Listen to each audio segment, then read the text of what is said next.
It's a beautiful day at Durham Field for the SAC Conference opener as the Cobras of Coker have made a 2.5-hour trip northwest here to Hickory, North Carolina to take on the number 15 Lenoir-Rhyne Bears, 17-1. Those 17 wins are number one in all levels of college baseball. Nobody has won more games than the Bears in 2022, but today a new season begins as SAC League play gets underway here at Durham Field as we take a look now at our team comparison between these two, the Bears and the Cobras. The Bears obviously 17-1. This is actually Coker's second SAC series of the year. 3 of their 6 wins have come in conference play. They swept UVA-wise last weekend. But the numbers are fantastic for the Bears. The team batting average at .334 is top 15 in the country and first in the South Atlantic Conference. And the ERA just a touch over 3 as a team. The Bears have pitched it well, they've hit well, and that's why you see the record at 17-1 and the highest ranking since 2009. And a big part of that for LR has been the man on the mound today. As we take a look at our starting pitching matchup, it's Andrew Patrick. His 4-0 record, his 4 wins, is number 1 in the country, 1.87 ERA in 25 innings, 32 strikeouts to 12 walks. And he's facing a freshman today, Britton Adams, 0-2 ERA north of 7.5. But the coaching staff for LR really thinks highly of Adams and thinks that he will provide a good challenge today for the Bears offensively as we take a look now at our player head-to-head. And it's the 2 shortstops, both leading their teams in batting average. Luis Atile's .491, which is just staggering in 14 games. And Phil Griffer, his 3rd season starting at shortstop for the Cobras, having a great start to the season. .400, he's going to get on base a ton, as you see, at .449. As we quickly take a look at our keys to the game presented by our friends at Fry Regional Medical Center. The Bears have absolutely killed opposing bullpens this year, so get to the bullpen early, always a key. Strike zone command both on the mound and in the batter's box, and keep on keeping on. The Bears don't want to change anything from how this season has started, and they don't plan to here this weekend. As Riley Hall steps in, we'll take a look after this at-bat at the Coker starting lineup. And Andrew Patrick opens SAC play with a fastball that's floated to shallow right field. David Bell glides in, 1 pitch, 1 out here in the first inning. As we take a look now at the starting lineup for Coker in this one, Hall, Griffer, who is digging in now. Ashby Vining gets the start in right field, and in the 3-hole, Cody Hanna clean up. Jeff Coate, Castillo, Williams, Melvin, and Listing round out the Coker 9. This is a Cobra team that has played a really tough schedule so far as Griffer takes a breaking ball upstairs for ball 1. They've played Wingate in a 3-game series. Obviously, that's a conference opponent, but it was a non-conference series. Lost all 3 of those games and gave up double-digit runs in 2 of them. Got swept, or pardon me, Shepherd took 2 out of 3 from the Cobras. They beat UNC Pembroke. They got swept by Mount Olive. 2 pretty decent games in that 3-game series, but and also played a midweek against Catawba before the UVA-wise sweep this past weekend, coming off a win against Erskine as well on Tuesday. So it's a Coker team that's been really challenged. 2-1 on Phil Griffer as Patrick finds the inside corner with that fastball. But it's been, obviously the Bears, the strength of schedule isn't super high. They did beat Goldie Beacom in a 4-game series here when they were ranked number 14 in the country at the time, but they've since fallen out of the polls. Griffer to shortstop, Atile's to the backhand, 2 outs. 1 shortstop grounds out to the other. And a good start for Andrew Patrick, who has pitched 25 innings this season, now 25 2/3 innings. And the numbers, I mean, they speak for themselves. I mentioned earlier that the 4 victories is number 1 in the country, ERA 1.8. He's pitched at least 6 innings in each of his 4 starts, 6 innings in 3 out of 4. There's another grounder to Atile's at short. And with a good play, Andrew Patrick is out of the first inning with single-digit pitches. Can't ask for a better start. Bears going to work on offense when you come back to Durham Field. Just underway on this beautiful Friday on the Bears Sports Network.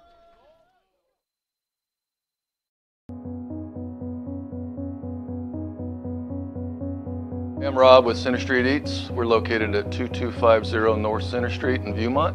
We offer fast dine-in carry-out service. Usually your prepared meals at lunch from 11 to 3 are ready within 5 minutes. Center Street Eats also offers prepared meals and snacks, protein bars, smoothies, and so much more. We can accommodate most allergy restrictions and can adjust our weekly menu to comply with the most current trending diets like keto and paleo. Street Eats has helped fuel the sports programs at Lenoir-Rhyne for over 10 years now. We work with every program on campus, and we look forward to working with them again.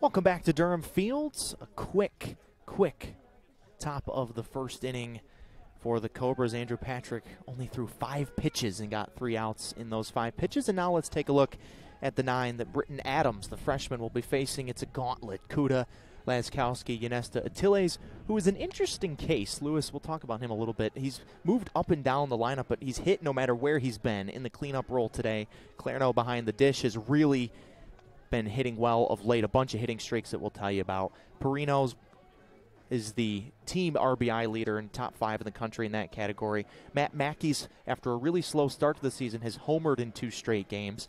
David Bell and Stober round out the Bear 9. So, I mean, obviously Kuda leads the country in home runs. Yanesta's near 400. This is a lineup that, if you make one little mistake, can absolutely crush you, and that is what they've done this season. They've scored double-digit runs in 7 games, obviously undefeated in those games, including 14 runs on Wednesday nights. In their first road trip away from this yard in nearly a month, they fell behind 4-0 against Georgia College and then scored 8 runs in the final 2 innings to salt that game away. And if you're not careful, this man will jump all over the first pitch, but he watches it go by this time for a called strike.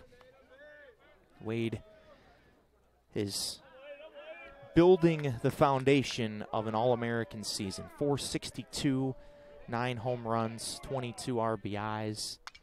And this one's flared to center field. Not deep enough as Listing backs up towards the right center field gap and grabs it for the first out. So a good swing from Kuda, but 1 up and 1 down against Adams here in the first. This is a Bear lineup that has, I don't want to say struggled, but they haven't been nearly as strong the first time through the lineup as the second and third times, which is fairly normal for a team. But it's been the bullpens that have just been annihilated by this lineup throughout the season. And one of the table setters this season for the big guns behind him has been Cole Laskowski, and he takes a pitch down and away for ball 1.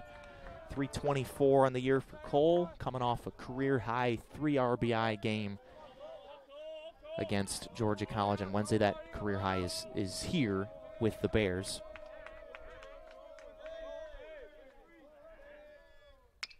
Chops this one to second base. Melvin, the second baseman, plays it on the big hop, sidearms it to first, and just like Patrick's first inning, quickly 2 up and 2 down against Adams in just 4 pitches here in the bottom of the first.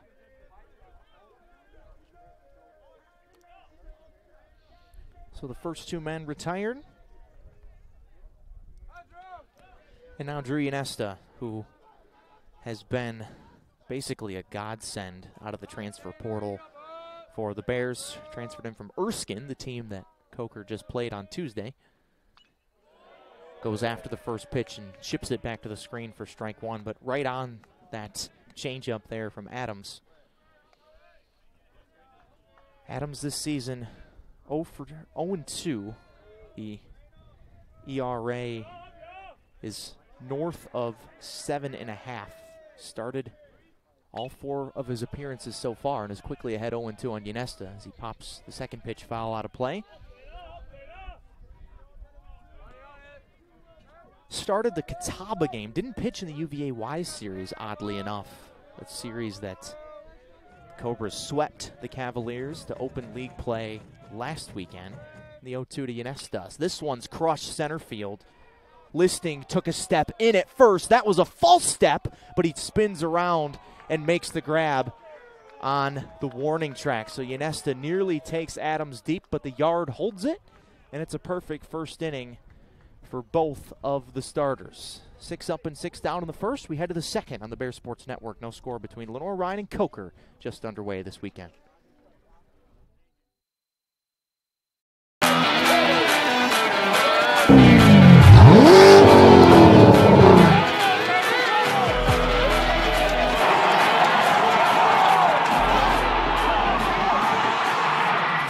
Hey Bears fans, Dave here with Everett Chevrolet Buick GMC Cadillac, your local hometown dealer since 1967. Come see us in Hickory or Morganton to check out all of GM's hottest new products, the area's largest selection of pre-owned vehicles, and service you can depend on. Visit us online at everettchevy.com. Good luck to the Bears this season, and remember, if you didn't get an Everett deal, you didn't get a deal at all. Go Bears!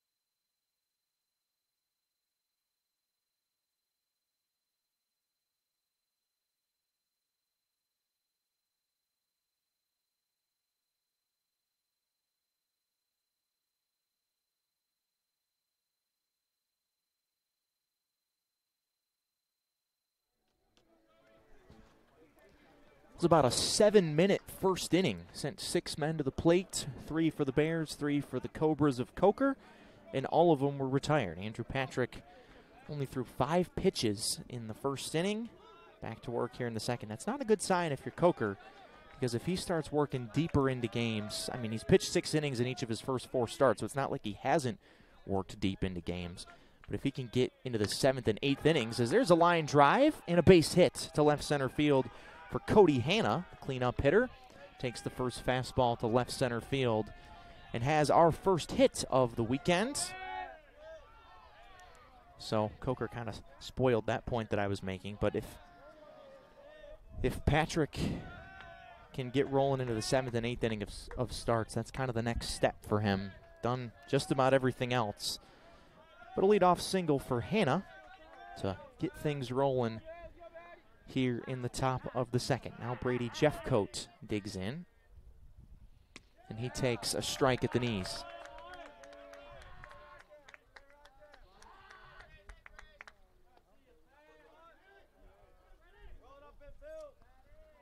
So Jeffcoat's the freshman from Fountain in South Carolina. It's a pretty young Coker team. Is leaning off of first base there was Hanna. Barely able to slide back in safely.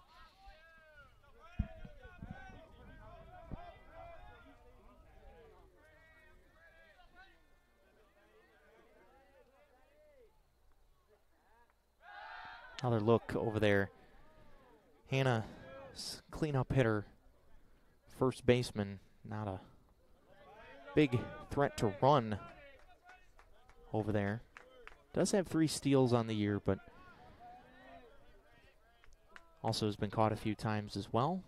Jeffcoat pops this one up left side. Attiles goes back. Stober comes in. Attiles calls him off and grabs it in shallow left field for the first out. Stober was playing super deep, as he often does out there in left field, and Attiles, as sure-handed a shortstop as there is at this level, makes that difficult play of battling the sun, moving backwards, look easy.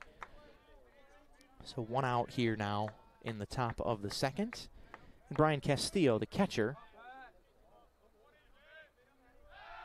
Another look at Hanna, barely safe.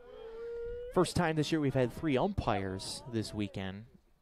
The SAC assigns 3 umpires to conference play, only 2 umpires to non-conference play. We've seen some controversy on check swings and such with calls being made by umpires in the middle of the field. But now, with a third umpire, as Castillo takes a slider on the corner for a strike. Now with 3 umpires, the angles are a little bit better, and maybe that controversy will be flushed here. Specifically an issue this past weekend when the Hurricanes of Georgia Southwestern came to town and got swept by the Bears. The 0-1 pitch to Castillo, another breaking ball, another strike, 0-2. Brian making his 15th start behind the dish this year for the Cobras, hitting over 300, 308. It's a Coker team that's only hit 3 home runs on the season compared to 26 from the Bears in just 1 fewer game. So this is an offense that will play a lot more small ball than you'll see LR do. .258 team batting average for Coker. .350 on base percentage. The runner goes. The pitch is a little bit high, and Hanna safe. So Hanna swipes his 4th bag of the year. Patrick was doing the right thing to try to keep him at bay, but he's not able to. And now Coker, with 1 out here in the top of the 2nd, has a man in scoring position. And the count 1-2 on Castillo.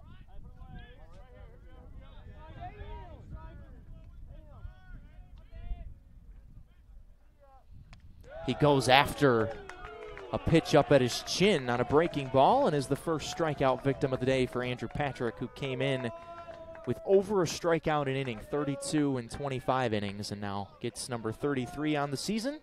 And it's up to Jackson Williams to get the game's first run in here with 2 outs.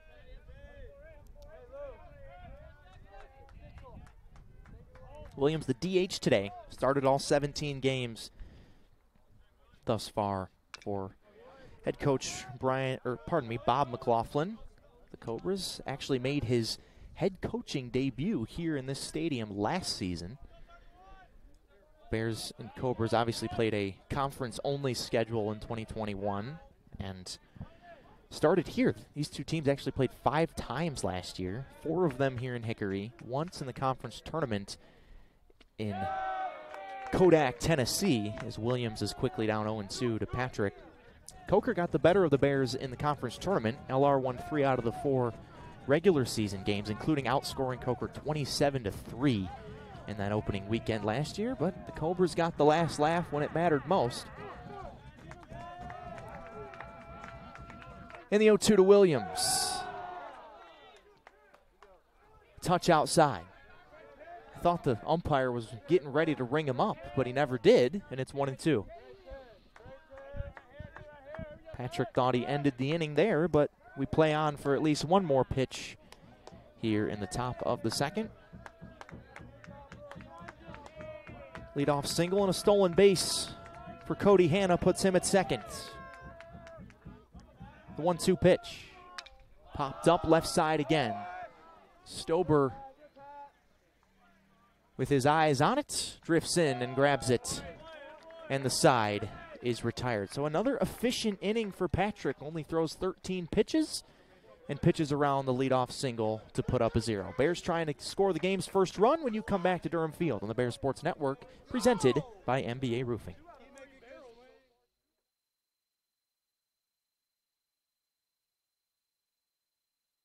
Hickory's hometown jeweler celebrates our hometown teams, college sweethearts. These couples met and fell in love in Hickory and have been together ever since. For the past 38 years, we've helped our clients celebrate a lot of milestones, and stories like these are some of our favorites. Bring your love back to where it all began. Show your college sweetheart the past as you look together to the future, and let us help you start your future here at Oz's Jewelers.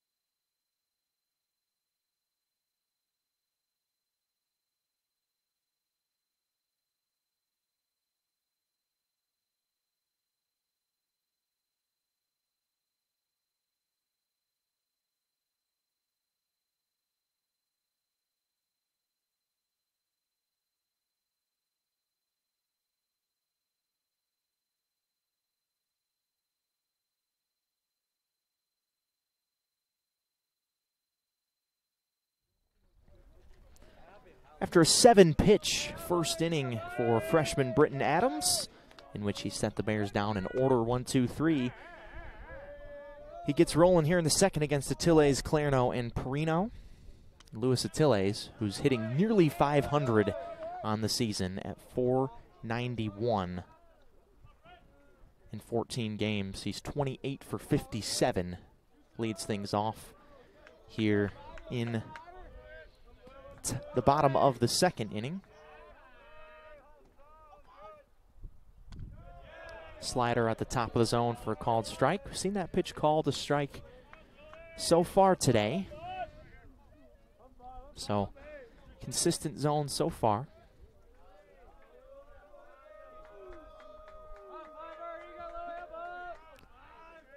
Attiles saw a 9-game hitting streak end in the middle game of the Georgia Southwestern series, but he's gotten hits in each of the 2 games since then.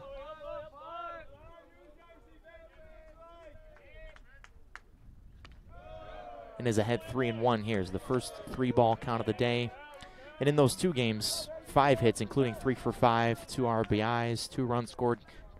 Got the go-ahead RBI against Georgia Southwestern on Wednesday in 2 consecutive innings. The Bears fell behind 4-0 in that game. And Attiles is the Bears' first base runner of the day. Draws a walk, the fastball missing downstairs. And that on-base percentage for Lewis, that's at .523, just continues to go up. Walk number 6 on the year. And now Nick Clarno, currently riding a 7-game hitting streak. His career-long hitting streak is 9.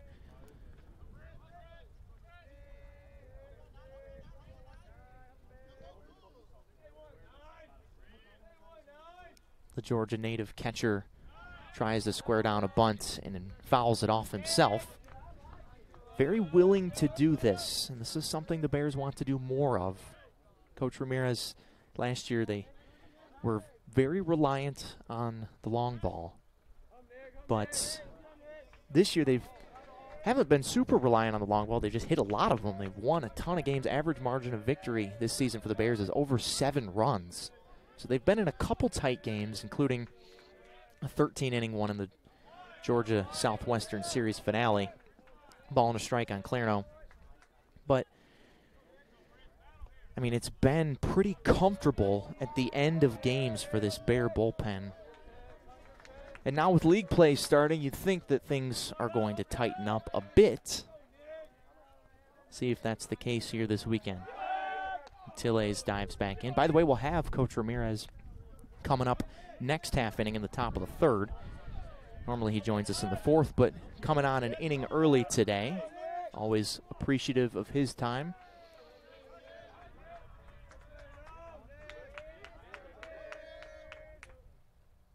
Clarno leans out of the way. That chin music.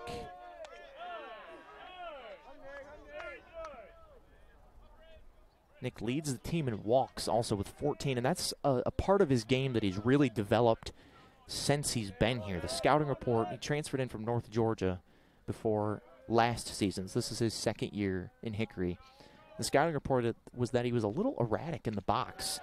Swung at bad pitches, got himself out, but that is the opposite of the case now as he takes ball 3.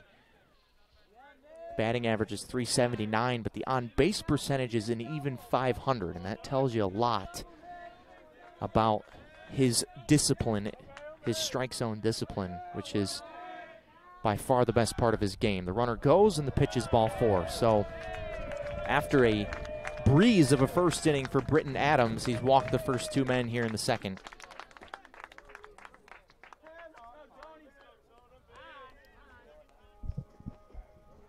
And that will draw a visit from Bob McLaughlin.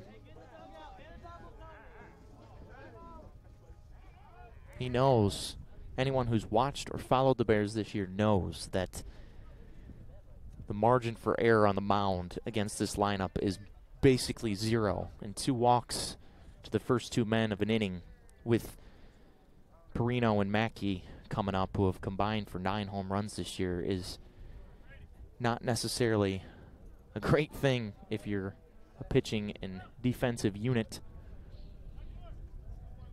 Things have chilled out here today. It was 70 degrees in Hickory the last couple days, but we're in the high 50s right now, and things will get down to the low 50s, maybe even the high 40s before we're done in this one tonight. A little bit earlier, 4 p.m. first pitch than you're used to seeing in a weekend, usually 6 p.m. Friday and then the doubleheader Saturday. Just me flying solo with you the whole weekend. And this conference opener tomorrow is a jam-packed day of home games for LR Athletics. We'll talk about that throughout the day. Today, corners are in for Perino, who takes ball one lone away. Anthony, 367 on the year, 5 homers, 26 RBIs, which leads the team. Slugging an even 700. Transfer from Sacred Heart up in New York, the Long Island native. As Italian of a New Yorker as there is ahead 2-0.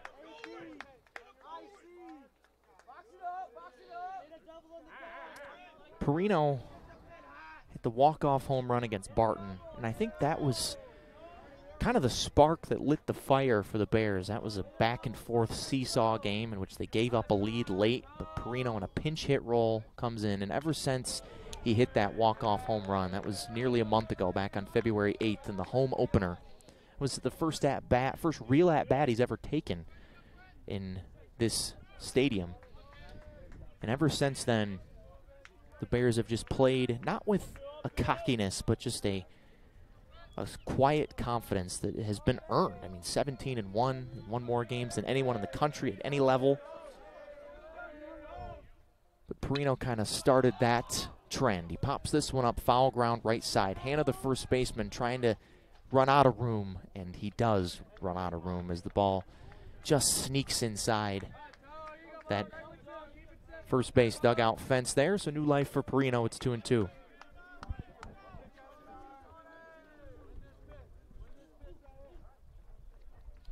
Tilles and Clarno on second and first. Both walked against Adams here in the second, as there is action in the Coker bullpen just in case. Got to think the leash is pretty short for the freshman Adams. Didn't get out of the third inning in his last start, but he strikes Perino out. That's a big out number one to get. A good slider down at the bottom of the zone. And now a ground ball could potentially get him out of the inning with Matt Mackey coming out.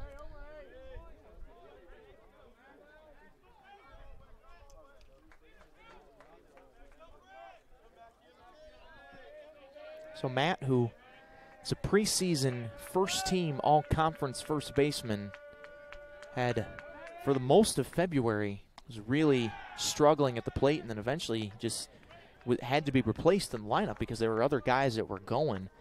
And now he comes in a pinch hit role in the ninth with the Bears' winning streak and perfect homestand on the line, down run against Georgia Southwestern, and just cranks a home run off the scoreboard to tie that game. The Bears eventually won in 13 innings. And then on Wednesday, there's a back pick to first. Clarno barely safe, but a good look back there by Castillo. And then gets the start after the pinch hit home run last Saturday. Gets the starts on Wednesday down in Milledgeville, Georgia, when they're playing the Bobcats, and hits an Oppo Taco the other way. So 3 home runs on the year for Matt, but 2 of them in the last 2 games. Big spot here to throw the first punch of the day. 1-1. Downstairs and through the wickets of Castillo, and the runners will move up. It's a big turn here because that now takes away the ground ball double play opportunity. And the count is 2-1 on Mackey.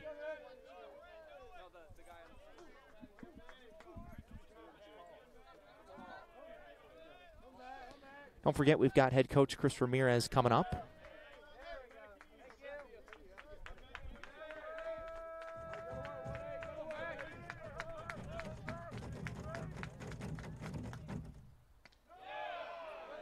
And that that one a touch outside.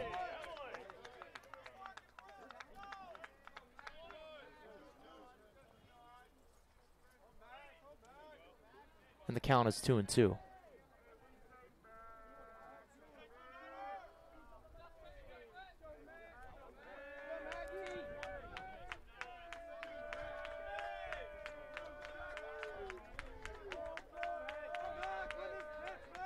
Corners are in for the infield. Mackey ground ball, foul.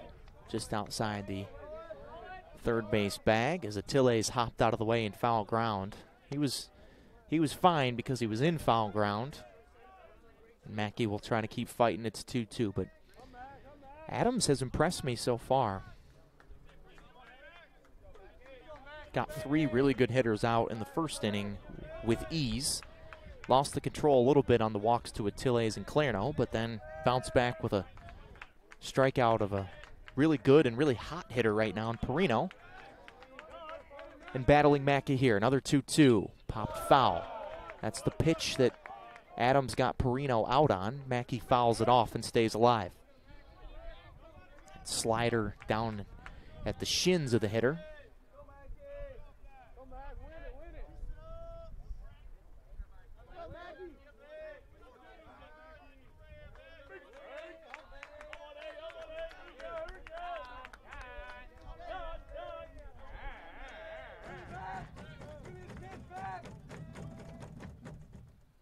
Mackey wisely holds back on 2-2.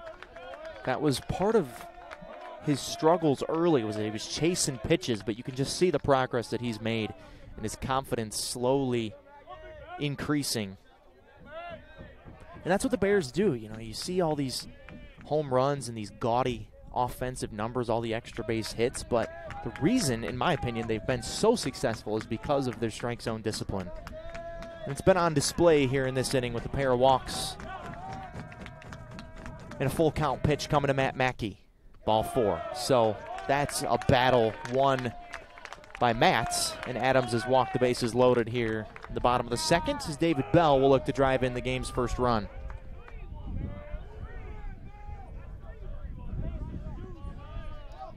David has hit 3 home runs in his LR career. I'm sorry, 5 home runs in his LR career, but 2 of them have been grand slams. So when he's gotten the opportunity with the bases loaded so far in his Bear career, he's certainly come through. Corners in still on the infield for the Cobras. Fastball, strike 1.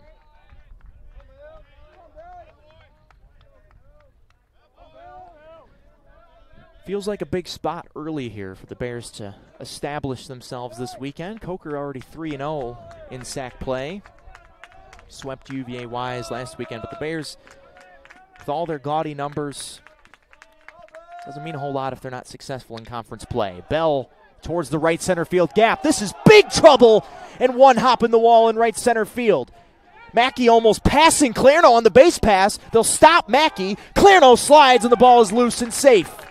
A 2-run double for David Bell opens the scoring this weekend, but near disaster on the base pass for the Bears as Mackey was hot on the heels of Clarno as they were between second and third. Mackey got a better read on that ball off the bat of Bell than Clarno did, but either way, it's 2-0 Bears. So Bell gets the big hit here early, and the 2 walks have come back to bite Adams here with Stober coming up. Gets the bunt down, Mackey coming home, and everybody's safe as Adams misplays it. Perfectly done by Stober. He reaches, and all 3 walks now have come home to score here against Britton Adams in the second inning.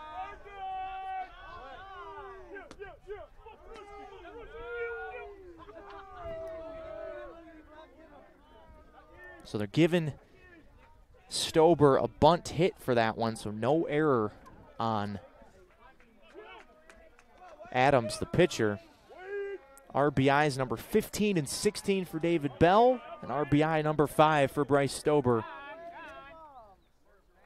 has made it 3-0 with the top of the order coming up, and Stober will take second on that pitch in the dirt. And things going from bad to worse here for Britton Adams in the second. Bears already jumping all over him as they're just now beginning the second time through the lineup.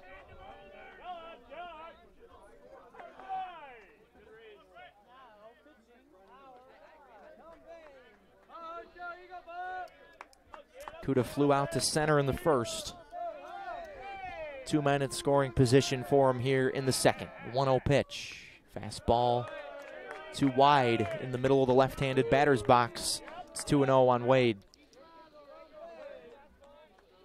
Hit his 9th home run of the season, which leads the country in the 8th inning on Wednesday. A 3-run shot that really put that game out of reach. The Bears scored 8 runs in the final 2 innings to salt away that 9-run victory. And the 2-0, 3-0.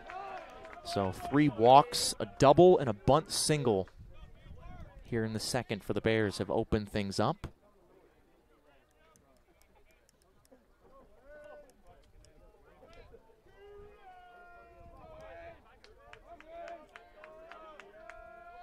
And still lots to do for LR here in the third. 3-0 to Kuda, ball 4. That's 4 walks in this inning, and that will probably be the end of the day for Britton Adams before things get really bad here in the second for Coker, and it is. So one of our keys to the game presented by Fry Regional Medical Center was get to the bullpen early, and I would say the Bears can put a big green check next to that one. They chase Adams with just 1 out here in the second, and the bases are loaded for the middle of the order coming up. Cole Laskowski digging in when you come back to Durham Field. Bears trying to break this thing wide open here in the early stages on the Bears Sports Network.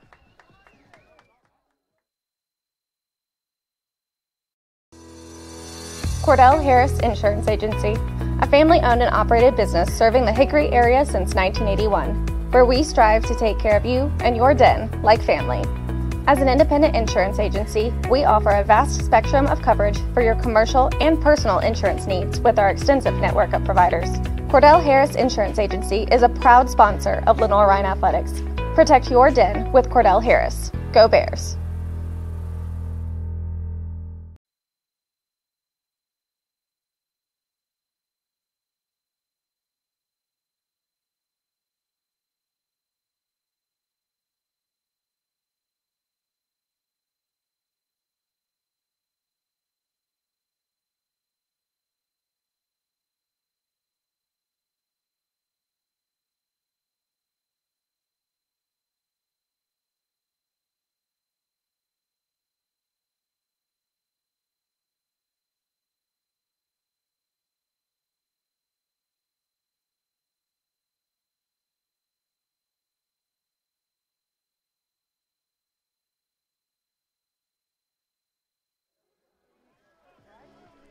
So Adams chased with just 1 out here in the bottom of the second, leaves the bases loaded, and just 1 out here with 2, 3, and 4 coming up in the Bear lineup. Laskowski right now. The new pitcher is Matt Hyatt for the Cobras.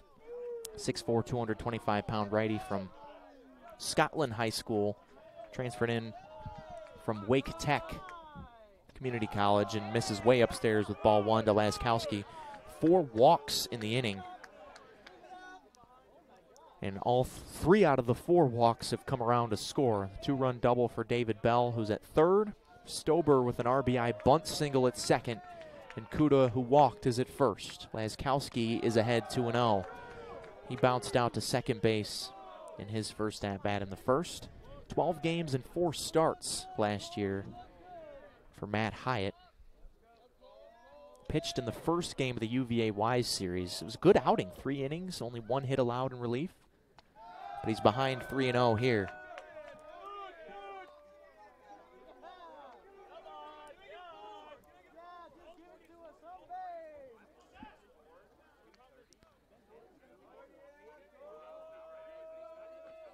And had 6 strikeouts as well. So out of the 9 outs he recorded, 6 of them were punch outs. But he walks in a run here And the control issues in the second inning have gone from bad to worse for the Cobras. That's their 5th walk of the inning. And it's already a 4-run inning for the Bears with Ynesta, who's the 9th man to bat in this inning, coming up. So Bell, who got the 2-run double, scores. Stober to third, Kuda to second. Ynesta took center fielder Listing to the warning track. Listing had to make a really good play after he had a false step off that fly ball, but twisted around and made a nice grab in deep center field on the warning track. Ynesta trying to do better this time. There's a strike right at the top of the zone. It's about as far as you can go upstairs, I think. A ball and a strike on Drew. 394. First time he's been under 400 for a while, but still a 6-game hitting streak coming in. Gets hit by that pitch there and picks up RBI number 16 on the season. It's 5-0. Still only 1 gone here in the second. Energy palpable right now in that dugout for the Bears, with the Tilles, who led this whole inning off with a walk, coming up here for the 2nd time in the second.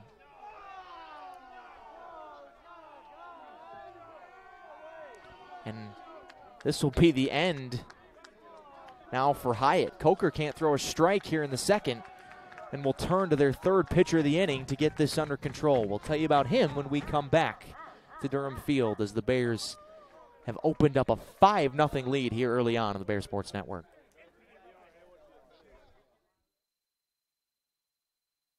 Play hard if you use your feet to chase fitness goals. If you stand all day at work. Introducing True Energy Infrared Technology Socks. These may be the best socks you ever wear. Our yarn is infused with infrared nanoparticles. Your body's natural heat ignites these tiny particles, producing infrared energy that improves circulation and stimulates cellular recovery. It's not magic, it's rocket science. The perfect sock for your active life, for fitness, performance, recovery. Proven innovation to ignite your true energy.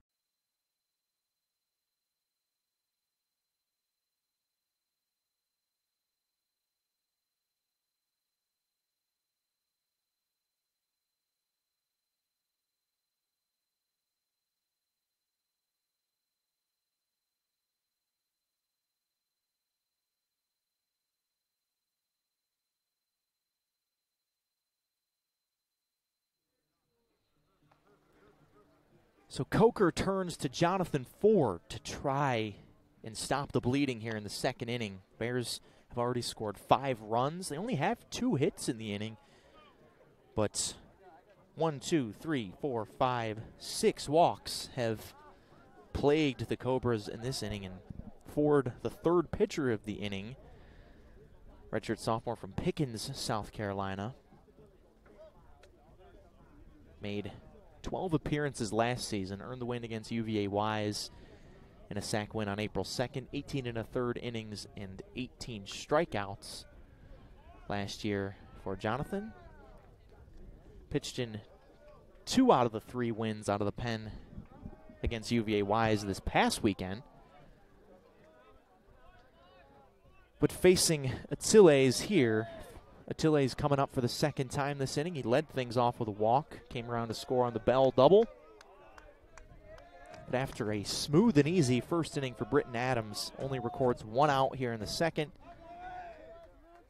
It's still responsible for Kuda on 3rd base. Attiles flares a ball right field. Vining, this should be plenty deep enough to make the catch, or to get Kuda home as Vining makes the catch. The throw is late. Sacrifice fly and an RBI for Luis Attiles. 2nd game in a row with a sac fly for him. It's 6-0 Bears.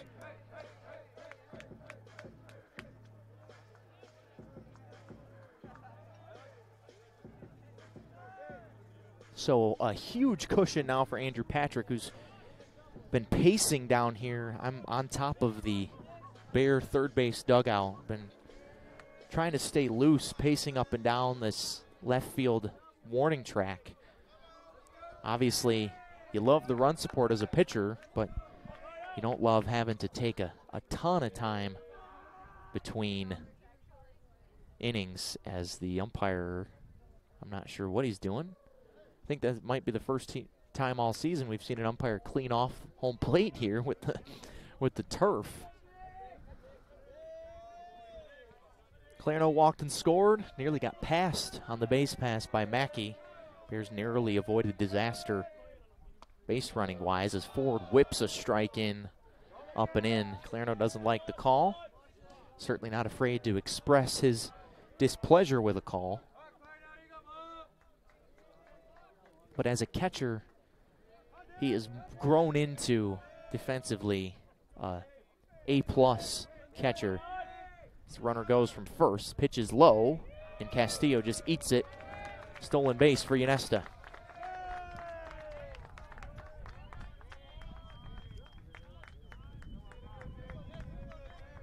Stolen base number 2 this season for Drew.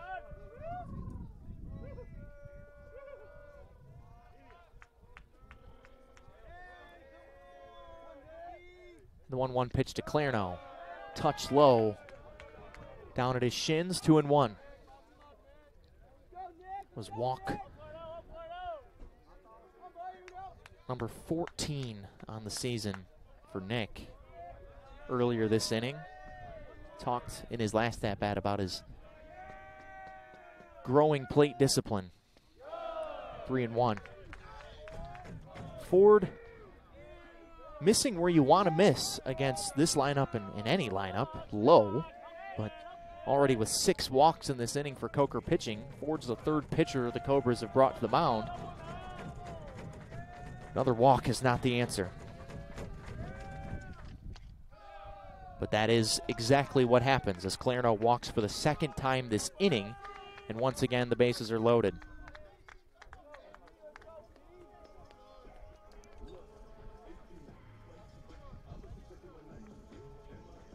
You don't have a record of most walks drawn in an inning, but I would imagine that 7 has got to be up there. Bears only have 2 hits in the inning. 2-run double for Bell. RBI bunt single for Stober. Other than that, it's been a bunch of walks, a sac fly, and a strikeout. The strikeout was by this man at the plate, Perino, trying to avoid making 2 out of the 3 outs in this inning. It leans out of the way. The first pitch fastball in on his thighs for ball 1. Anthony, known as Tony in the dugout. One of these transfers that has been just phenomenal for the Bears. The 1-0. Downstairs again. 2-0.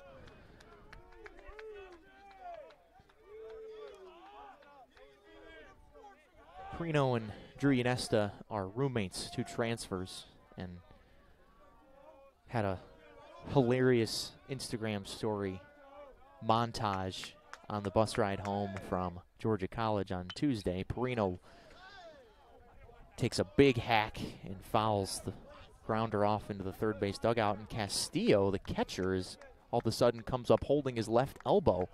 Not exactly sure what happened there. I don't think Perino hit him at all. Maybe on the backswing as Anthony went down to a knee. But Castillo, maybe a funny bone shot there.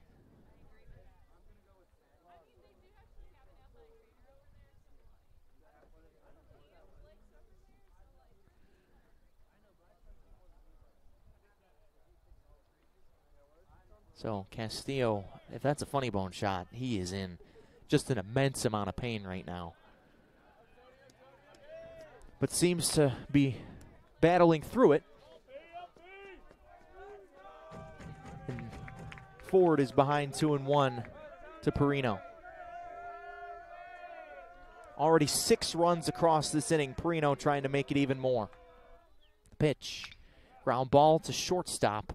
Griffer to his left, flips it to second, and the side is retired. But the damage done, another one of the Bears' signature big innings here in the early stages of the conference opener. 6-0 LR after 2. We've got Bear head coach Chris Ramirez coming up next half inning when you come back to Durham Field on the Bear Sports Network.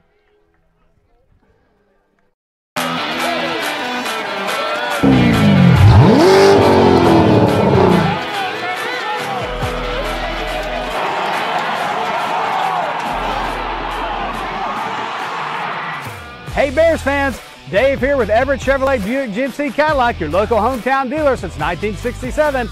Come see us in Hickory or Morganton to check out all of GM's hottest new products, the area's largest selection of pre-owned vehicles, and service you can depend on. Visit us online at everettchevy.com. Good luck to the Bears this season, and remember, if you didn't get an Everett deal, you didn't get a deal at all. Go Bears!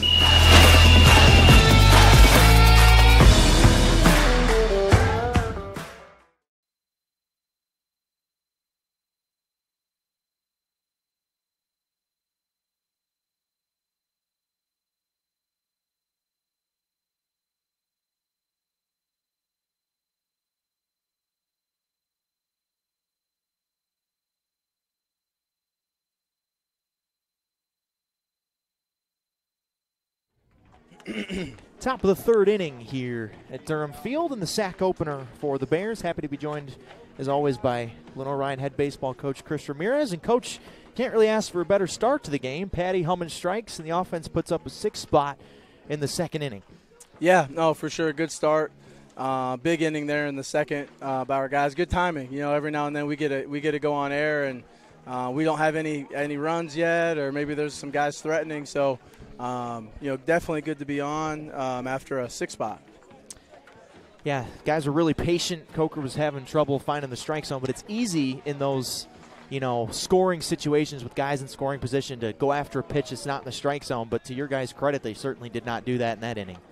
Yeah, you know, and that's one thing that you know, I think does get overlooked a lot of times in those big innings where it feels like you know, the other team is giving you bases, and they are from a coaching standpoint. But you know, our hitters, you know, are earning those bases too by not swinging out of the zone, you know, not being too aggressive, and you know, trying to do too much. You know, sometimes in those spots, you know, with men on base, you know, a hitter jumps in there, and you know, he wants to be the hero. You know, he wants to jump in and get the big hit, and you know, really good job by our guys that inning of just, you know, taking what the pitcher gave them, and that inning it was some balls. Only 17 pitches through 2 for Patty. What have you liked from him so far? Just throwing strikes. You know, Patty's extremely talented and has great stuff. So when he's in the zone, he's tough to hit. I want to talk about Wednesday's game for just a second. You guys foul behind 4-0, but then score 8 runs in the last 2 to put that away. What was kind of the mindset in the dugout when you guys fell behind? You know, it was another one of those you know, good tests, you know, early in the season. Sure. You know, that we did, you know, that we passed. You know, on the road, we hadn't been on a road for a while. Right. Kind of a long bus ride with a little traffic jam mixed in, and you know, and then you get down 4-0, and you know, for a second you start to think, well, maybe, you know, maybe just not your day. But really good job by our players.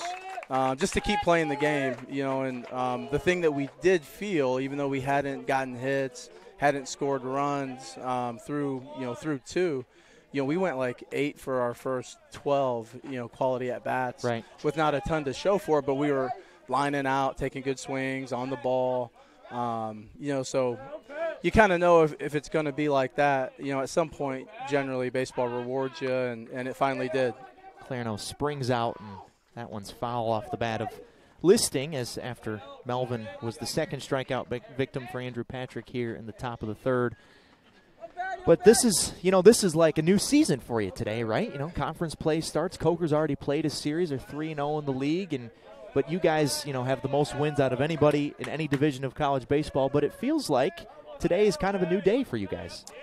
Yeah, you know, I think from a coaching standpoint, you know, myself, you know, I kind of battled that. You know, is it a new season? You know, because when you're rolling a little, sure, you don't want it to be a new season. Yeah, you just right, want to exactly. roll in and just make it another game like the ones we've had. So I think it kind of feels like that. You know, I think we feel like we've been feeling, which has been working for us. You know, I don't think it's been overhyped, and you know, we're not over juiced. I think it's our normal juice. So you know, I think But again, it is conference SAC play, conference games, and these are the ones that decide your seeding in the conference tournament, and obviously we want to be a high seed.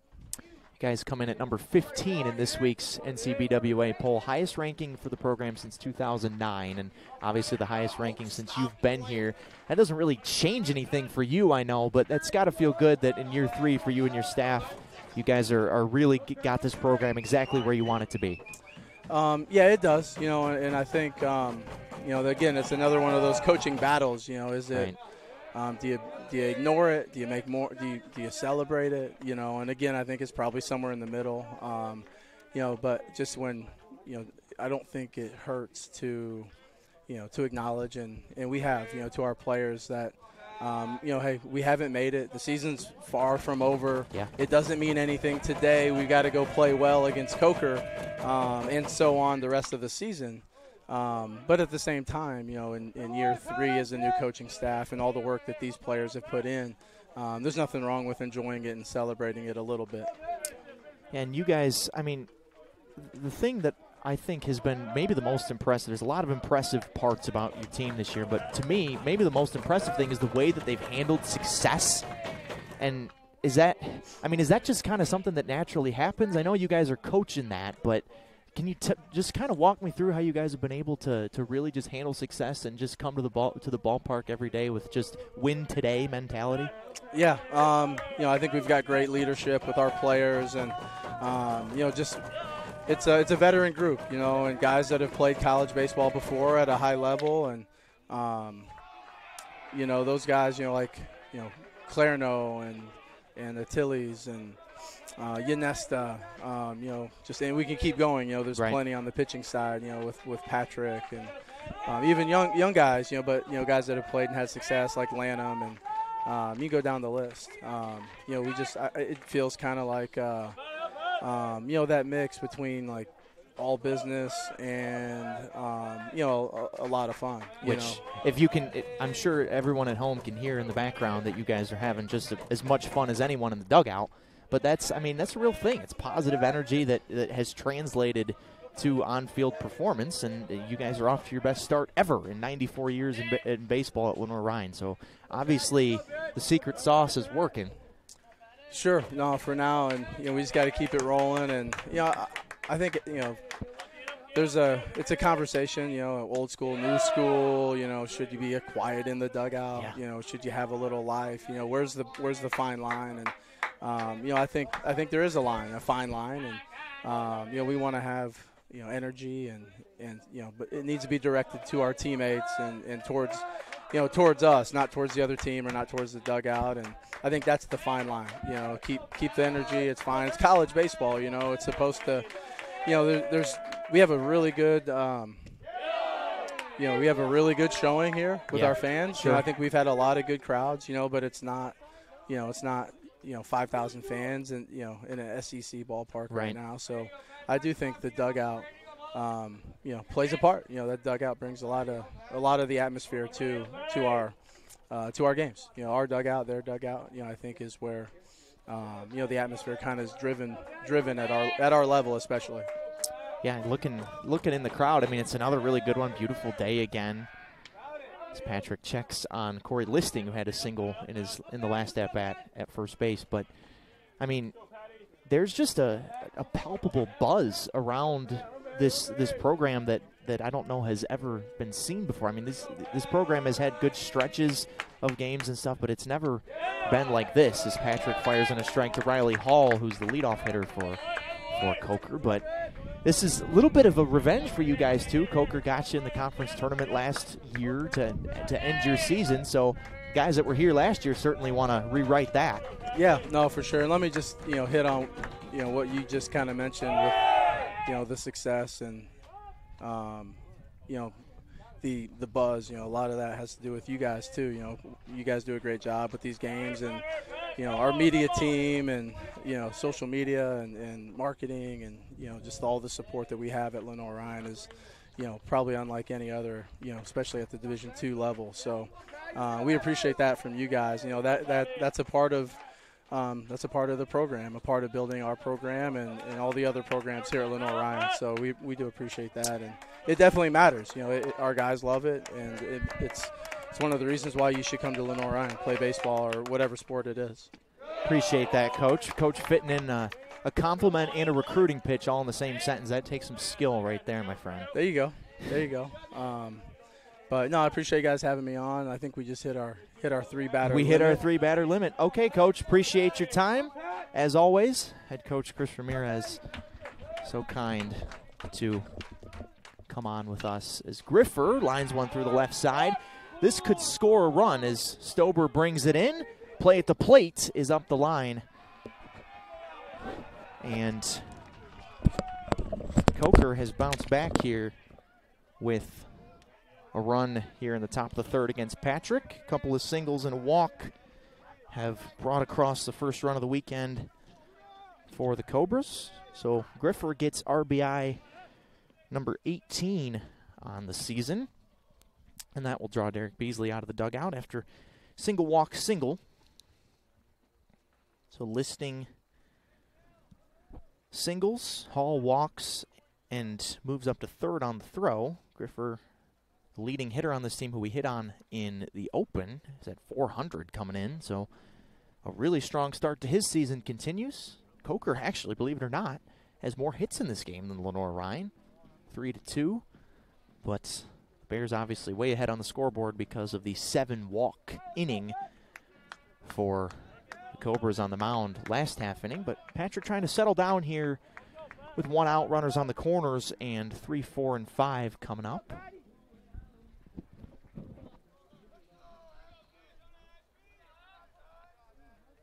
Ashby Vining digs in. He bounced out to shortstop to end the first inning.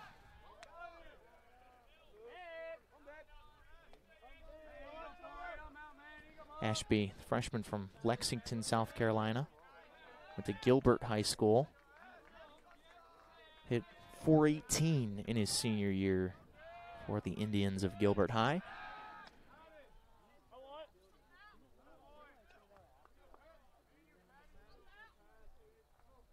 And is hitting .353 this season.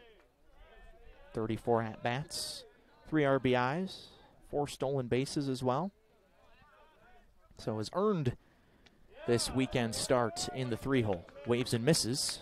It's down 0-1, but obviously a big lead for the Bears right now, 6-1. Ionesta, third baseman, back. The infield definitely playing at double play depth.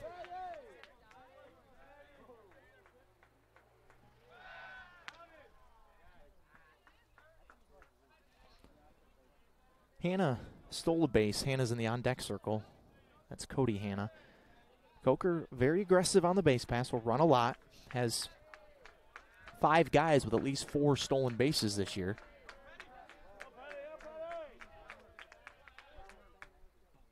Vining way ahead of that changeup. Perfectly placed from Patrick.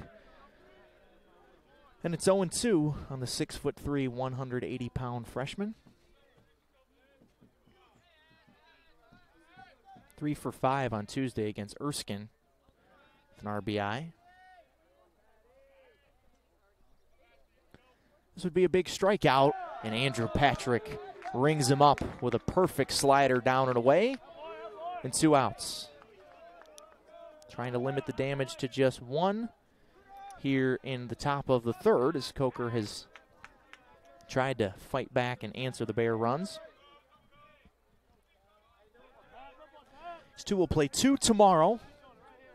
1 9-inning game first at 1, and then a 7-inning game after that, approximately 4 p.m. Both of them, of course, here on the Bear Sports Network. And this one's away from Clairno and will score the second run of the inning. Wild pitch for Patrick, who pats his chest and says, "That's on me." But a 2 spot for the Cobras here in the top of the third is cut into this lead to decrease it down to 4 as Hannah is in the box. He had the first hit of the day to lead off the second on the very first pitch of the inning. Solid line drive single to second base, or to center field, pardon me. Takes a strike. Slider bends in to touch the outside corner, 1-1.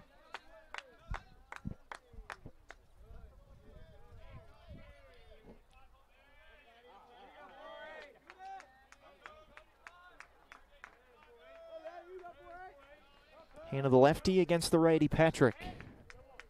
From the stretch.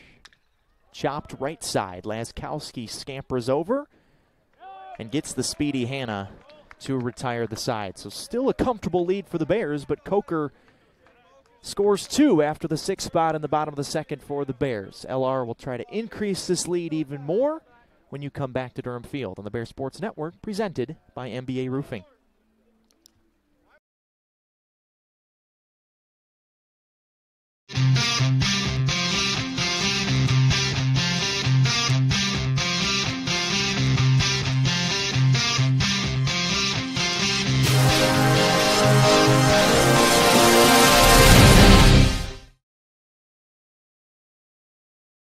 If you play hard, if you use your feet to chase fitness goals, if you stand all day at work, introducing True Energy infrared technology socks. These may be the best socks you ever wear. Our yarn is infused with infrared nanoparticles. Your body's natural heat ignites these tiny particles, producing infrared energy that improves circulation and stimulates cellular recovery. It's not magic, it's rocket science. The perfect sock for your active life, for fitness, performance, recovery. Proven innovation to ignite your true energy.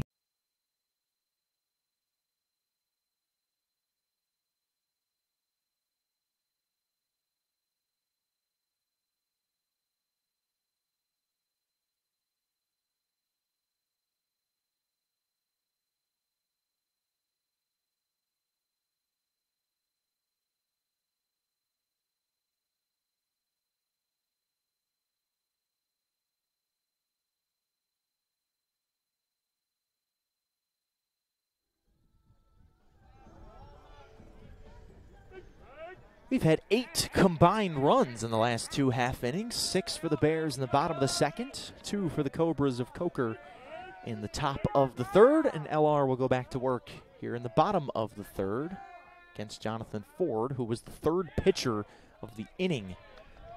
The last time the Bears were up, facing 7, 8, 9, Mackie Bell and Stober. Bears only have 2 hits in the game, and they're from the bottom 2 guys in the lineup, David Bell and Bryce Stober. There's a ton of walks up and down the ledger last half inning, including one of them to Mackey, who evens things up at 1-1. A breaking ball that bounces right off the point of home plate. Ford got the last 2 outs of the second after the starter Adams got the first out and then walked a bunch of people. Hyatt came in, threw 7 pitches, gave up the RBI bunt single and then a walk before he was lifted in favor of Ford. It looks like it's Ford's game right now with nobody warming in the Coker bullpen. 2-1 to Mackey. Line drive, left field, and coming on and squatting down to grab it is Hall out in left field. Mackey barreled that one up, but right at Hall, and it's a loud first out here in the bottom of the third for the Bears.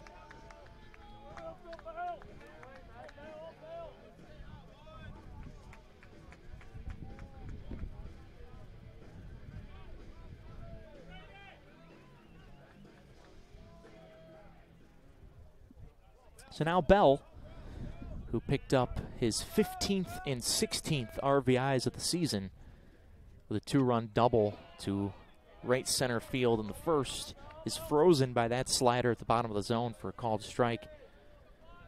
Came around to score eventually as well.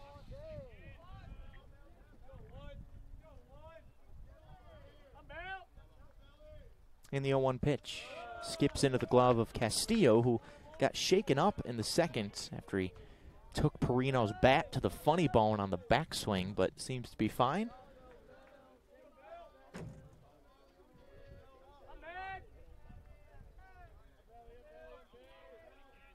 The 1-1. Bell softly lined down the left field line and sneaks it inside the foul line for his second double of the day. Great jump out of the box Didn't hit it super hard, but placed it perfectly. David's got 2 doubles in 3 innings here in the conference opener.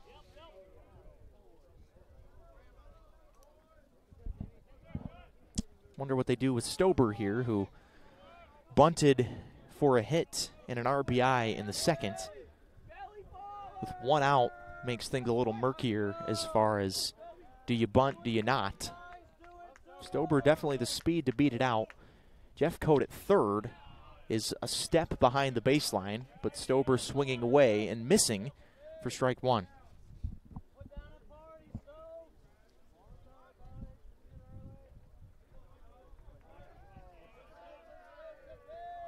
Bryce, the Hickory native, played his high school baseball less than half a mile from where we sit here at Durham Field.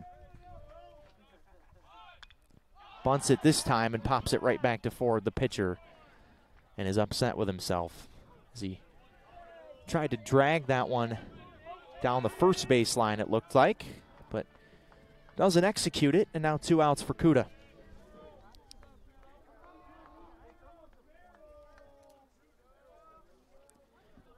Wade was one of the many on the walk train in the second. Got a free pass on 4 pitches and then came around to score.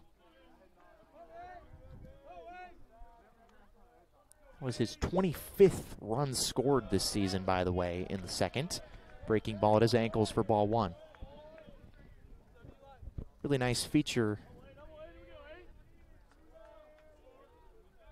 on him today from his summer collegiate team. He'll be playing for the Ashboro Zookeepers, rebranded from the Ashboro Copperheads this summer in the CPL, a league that is near and dear to my heart.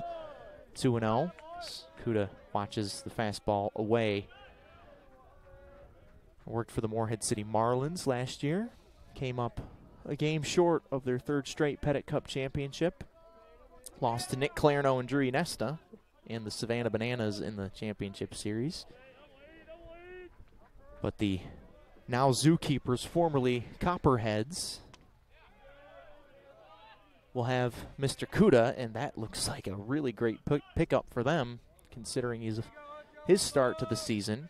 462 in 16 games, leads the country in home runs.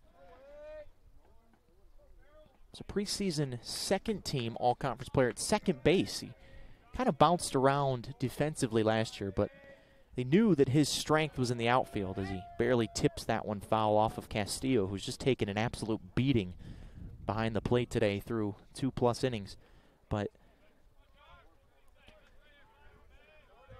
the Zookeepers not too far away in Ashboro here in Western NC. Between Charlotte and Greensboro.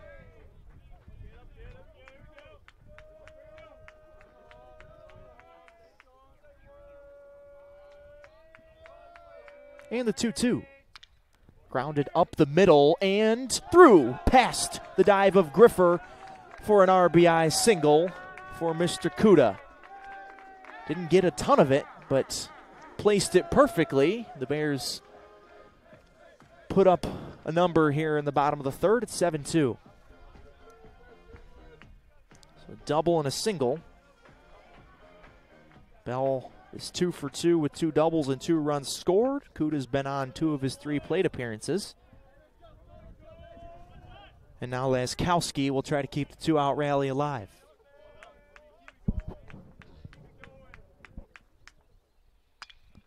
Cole hits a ball deep left field. Going back is Hall, looking up, and it's off the base of the wall.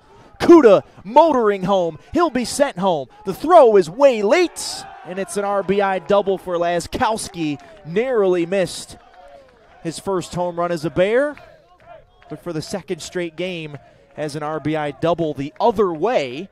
The Bears have matched the Cobras' 2 runs here in the 3rd and have opened up a 6-run lead once again.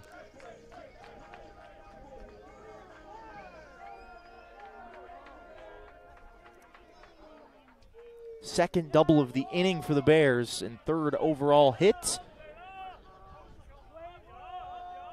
This offense is just unbelievable. Inesta First pitch swinging at a slider. Fouls it straight back. And might have just grazed Castillo again. And I'm starting to, as a former catcher myself, I have a ton of sympathy for catchers and what they go through behind the plate. But Castillo, maybe he's got to back up a little bit. I understand his pitchers are having a bit of a struggle throwing strikes. Ford isn't struggling in this at-bat to throw strikes. He's ahead 0-2. But Castillo, man, a little bit of self-preservation maybe. Scooch back a couple inches and save your body. Ginesta, as always, way back in the box. You see his right foot there, right on the white line, about as deep as you can go. That allows him to see pitches even deeper, like he did right there. He took a slider down and away for a ball. It's 1-2.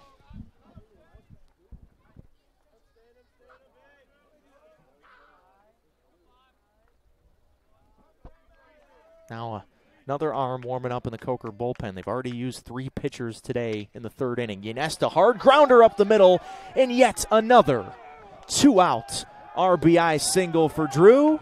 He's got a pair of ribbies today and 9 runs in the last 2 innings for the Bears, who have extended this lead up to 7. 3 straight hits with 2 outs for the top 3 men in the Bear order. The number 15 team in the country has shown no signs of stopping or even slowing down here in the conference opener. Atile's ball 1 away. A walk and a run scored. Sac fly and an RBI for Lewis, who's hitting nearly 500. 491 in now still 57 at-bats technically after the walk and the sac fly. Looked for his 2nd home run of the season there on a big swing. Fouled it back to the screen, a ball and a strike on Lewis, who transferred in from the Northeast and was going to be the starting shortstop probably, or at least have a starting role in some shape or form last year, and broke his leg almost right before the season started. Ginesta dives in safely. So missed all of 2021 with a broken leg, but back and better than ever here in 2022. 1-1. Touch off the plate. 2 balls and a strike on Lewis.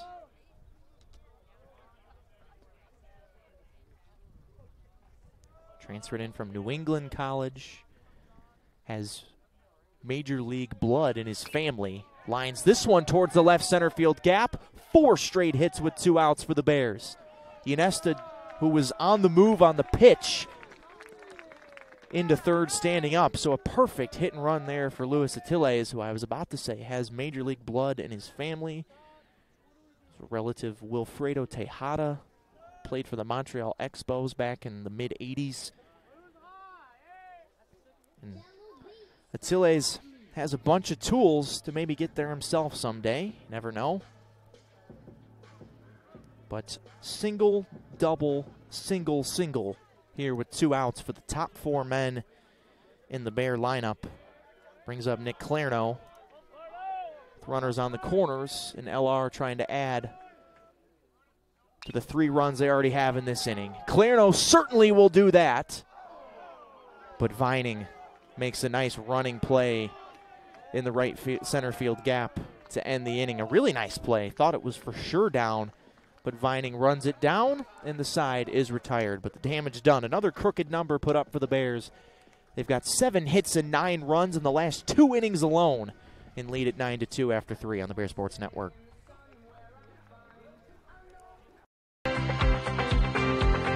Hometown Ticketing makes it fast and easy to buy tickets on your school's website or in the new Hometown Fan app. It's simple. Just search for your school, buy your tickets, and they'll be right there in your account, ready to be scanned when you get to your event. Download the Hometown Fan app today.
Andrew Patrick back to work with some more run support behind him. 7-run lead for the Bears over Coker through 3, 9-2. Eric Bach, delighted you're spending parts of your early Friday evening with me and us here on the Bear Sports Network. Presented by MBA Roofing. 6, 7, 8. Pardon me, 5, 6, 7 coming up for the Cobras of Coker. 3-0 in the SAC so far. Played their opening series against UVA-Wise last weekend. Jeff Cote off the end of the bat to first base. Grabbed by Perino in an easy out number 1 here in the 4th. Cobras got both of their runs against Patrick in the 3rd. Got a pair of hits squeezed in with a walk, but Patrick makes quick work of Jeff Cote here to lead things off in the 4th, and now Castillo, the catcher, digs in. He half-hearted waves and misses at the first slider. Knew he shouldn't have swung at it, but it was too late. And it's 0-1 on Brian. He's one of the 2 strikeout victims, one of the 3, actually, strikeout victims for Patrick so far in the first time and a half through the order. Castillo gives this one a ride to right center field, but no trouble for Kuda as he smoothly glides over into the gap to grab it.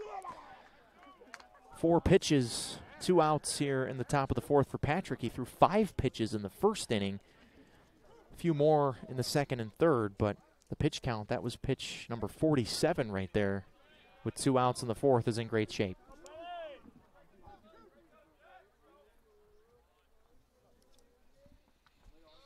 Faces Jackson Williams, who flew out to end the 2nd to left field.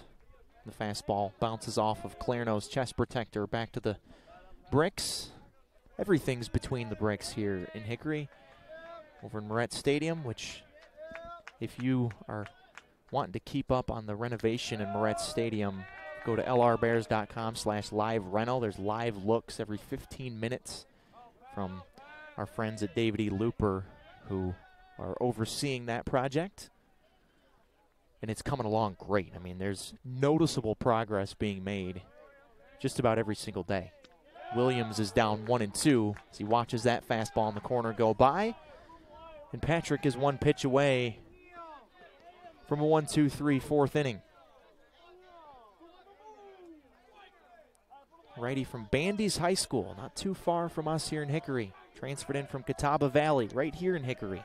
1-2 pitch, spiked it. It was a 55-foot fastball as Patrick licks his fingers. It's 2-2.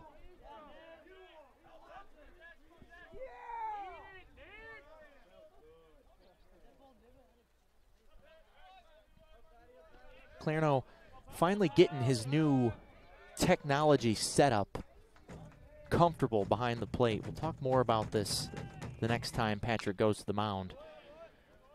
As Williams stays alive and chops a foul, no, we can just talk about it now. Nick, the new college baseball rules allow for technology to be used in calling pitches, so Derek Beasley's on a walkie-talkie, and Clarno's got an earpiece in like he's in the Secret Service behind the dish. And the 2-2, scooped up by Mr. Clarno, full count, but there was some struggle. He started off with an AirPod, which they were told eventually was illegal. There has to be some wire.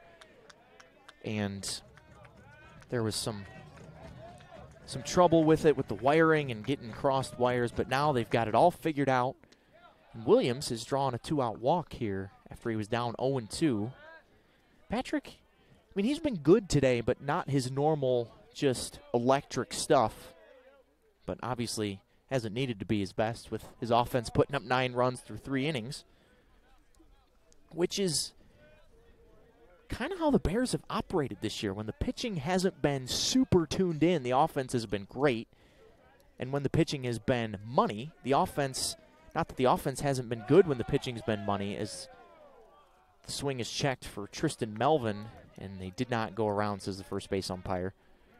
So ball 1 on Tristan, who struck out to start the 3rd. But it's all been cohesive and complementary of each other is what I'm trying to say. And that certainly has been the case today. 1-0 pitch to Melvin. Down at the shins again, 2-0. So 2 walks for Patrick. Had at least 2 walks in each of his 4 starts and 4 walks in 2 of the starts. So if there's one thing that he would like to cut down on as he fires a strike in at the top of the zone, it's 2-1. It's those walks, because he's made it through at least 6 in 3 of his 4 starts and 7 in his 4th start, but feels like maybe can get through more than 6 if he just cuts down on the walks.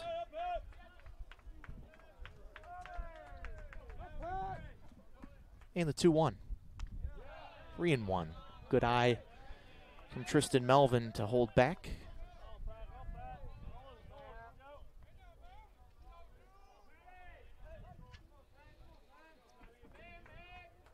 Melvin, the second baseman today.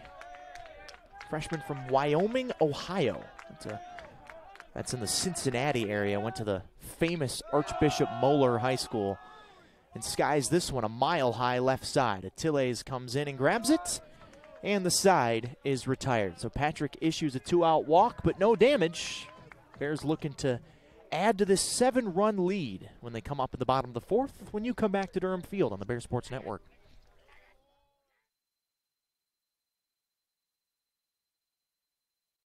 Kia in Hickory. We want to see you driving a new Kia or, hey, a quality pre-owned Kia. We've got a huge selection of new and pre-owned Kias. You got to get to Paramount Kia in Hickory, Highway 70, ParamountKia.com.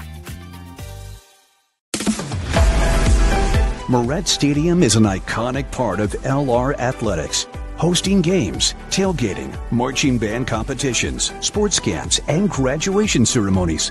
The stadium serves as a valued focal point for the greater Hickory area. The time has come to renovate the stadium to allow LR to continue to offer our student athletes, fans, and the community an exceptional experience.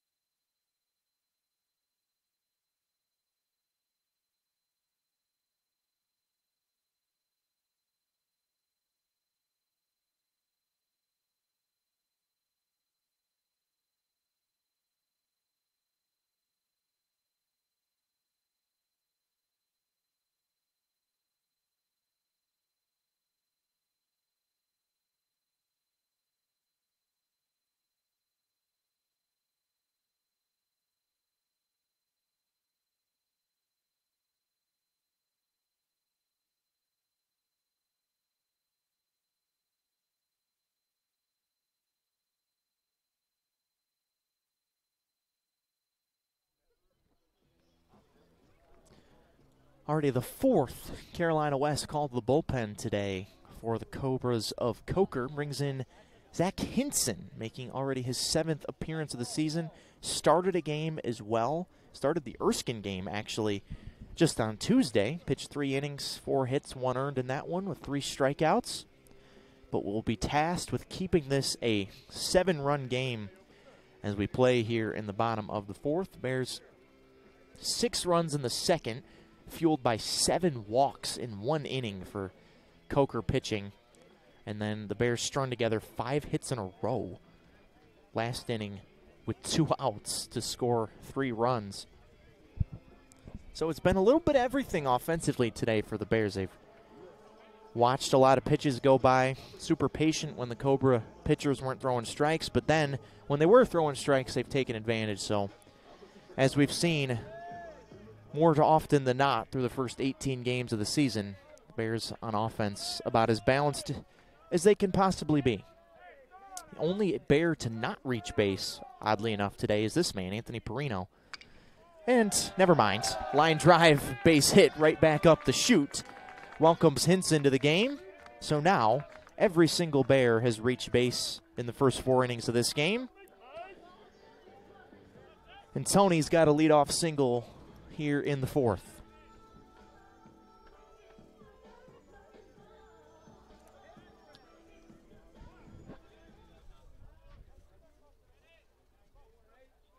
Brings up Matt Mackey.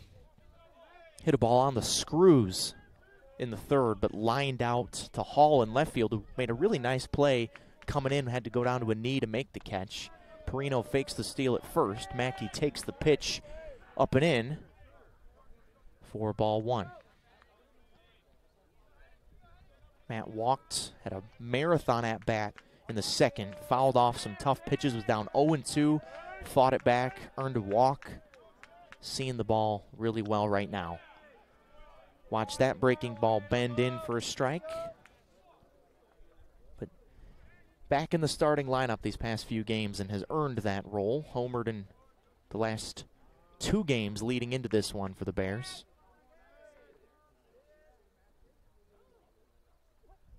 And gets plunked between the 1 and the 8 on his back and takes a sprint down the first base line to get to the base. That's something the Bears love to do when they get hit by a pitch, is take off like they're in the 100-meter dash down the first base line. So single and a hit by pitch against Hinson.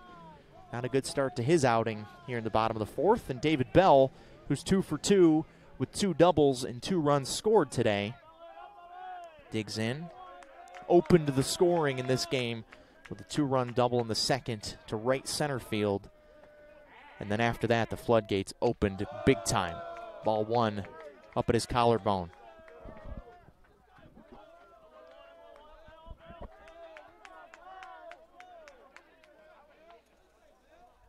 David's been Mr. Consistent in the bottom half of this Bear lineup. Hit safely in 4 out of his last 6.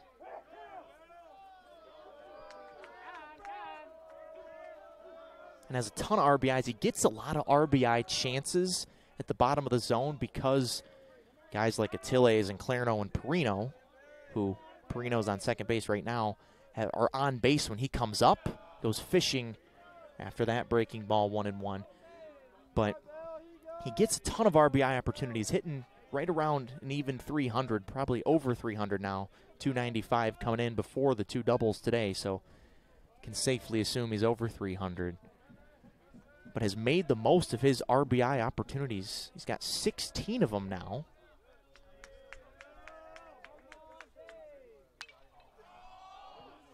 As he skies this ball straight behind the second base bag. Second baseman Melvin grabs it. It's an infield fly rule there, so Bell would have been out either way. So Stober now.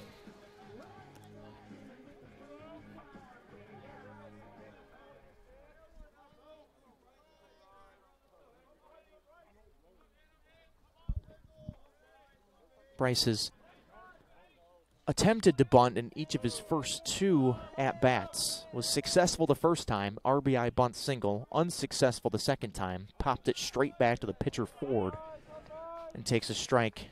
The low outside part of the zone here.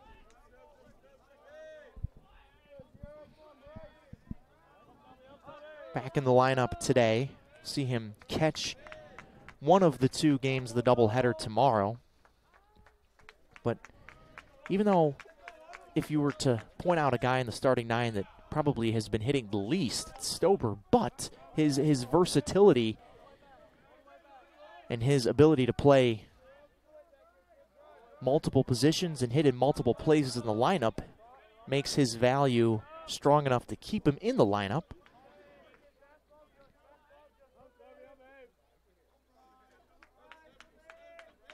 But he's behind 0-2 here against Hinson. Popped up foul right over my head as it sneaks just behind us. Ducks between the power lines. Still 0-2 on Stober.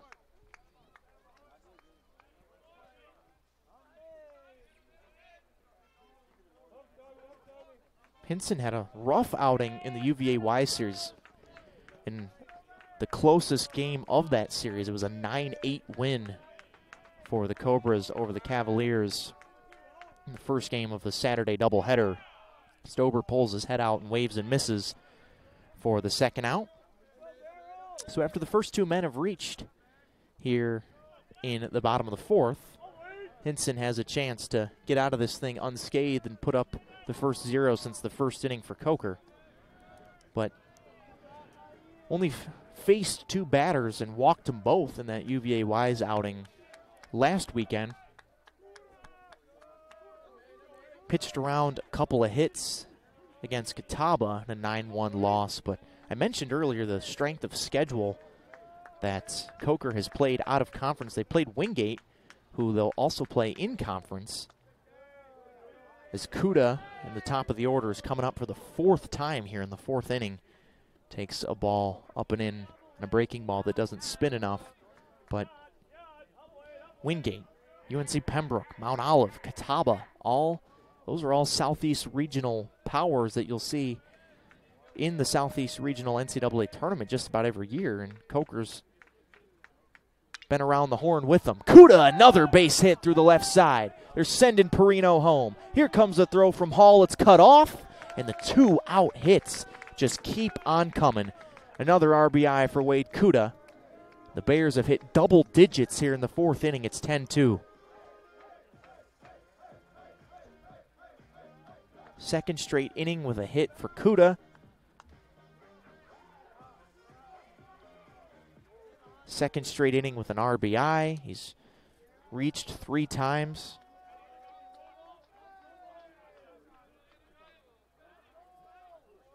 So Perino driven home after he led off the inning with a single. And runners on first and second now for Laskowski, who doubled in the 3rd. This is the same part of the order that had those 4 straight hits with 2 outs last inning. And now we'll get a chance to repeat it here again in the 4th.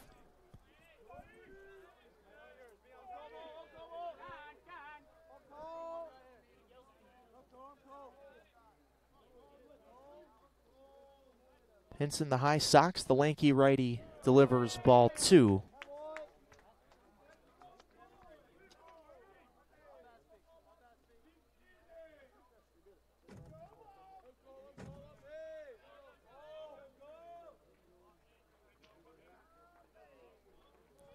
Transferred in from Rockingham, from Southeastern Community College, pardon me, but is from Rockingham, North Carolina.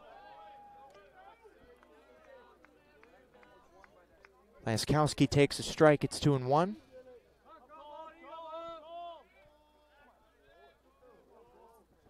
Glad you're along with us on this early Friday evening on the Bear Sports Network.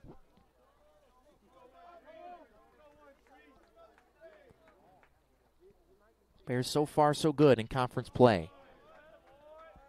Laskowski shoots it foul, 2-2.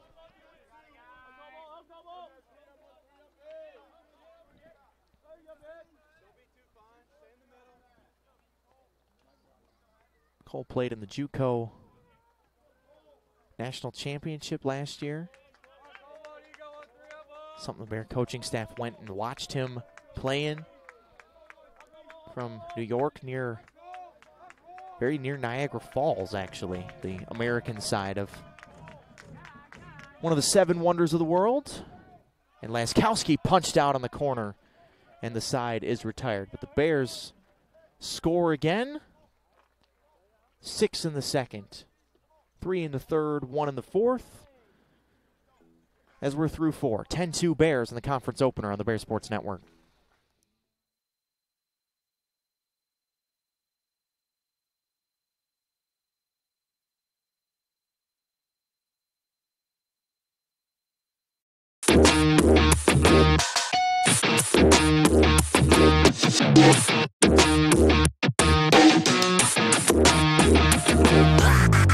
Welcome to Everett Chevrolet. How may I help you? Help, that's what we're here to do. Help you buy your next dream vehicle. Start your deal at everettchevy.com or swing by for a quick and hassle-free experience. And remember, if you didn't get an Everett deal, you didn't get a deal at all. Everett is a proud sponsor of the LR Bears.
Andrew Patrick back to work, top of the 5th, trying to secure his 5th win of the season in as many starts. Patty with the national lead in wins with 4 coming in. He was tied with another pitcher for that distinction. And is behind 2-0 to Listing, who got him for a single back in the 3rd. 9-1-2 coming up here for Coker in the top of the 5th as they try to scratch and claw their way back here in game 1 of this 3-game series. 2-1 on Corey Listing, the center fielder for the Cobras of Coker, junior from West Sand Lake, New York, transferred to Coker from the University of Bridgeport. And beats this one in the ground left side. Ynesta kills it foul.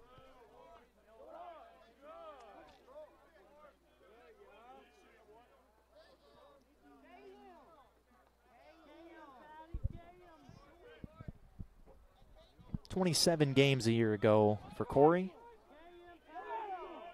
21 hits, hit 250, but only 139 this year. Full count now as Patrick misses with the fastball away.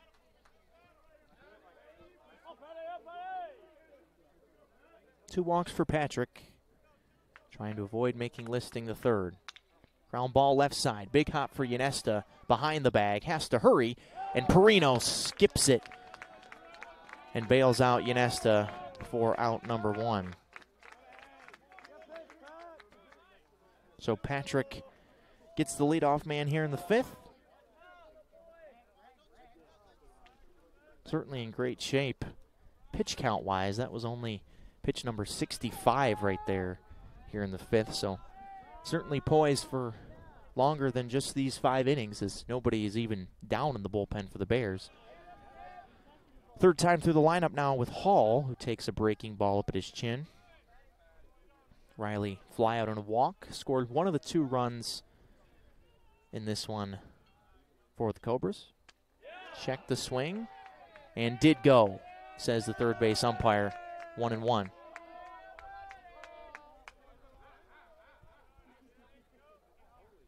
Bob McLaughlin can't believe that that was a swing, and I kind of agree with him. That didn't really look like a swing. I thought the pitch was a strike either way. Hall to center field, drops it into the right center field gap. Kuda gets over and cuts it off and holds him to a single. Well done defensively there by Kuda to not let that thing go to the wall, because if it does, that could be maybe even triple territory for Riley Hall, but it's just a single.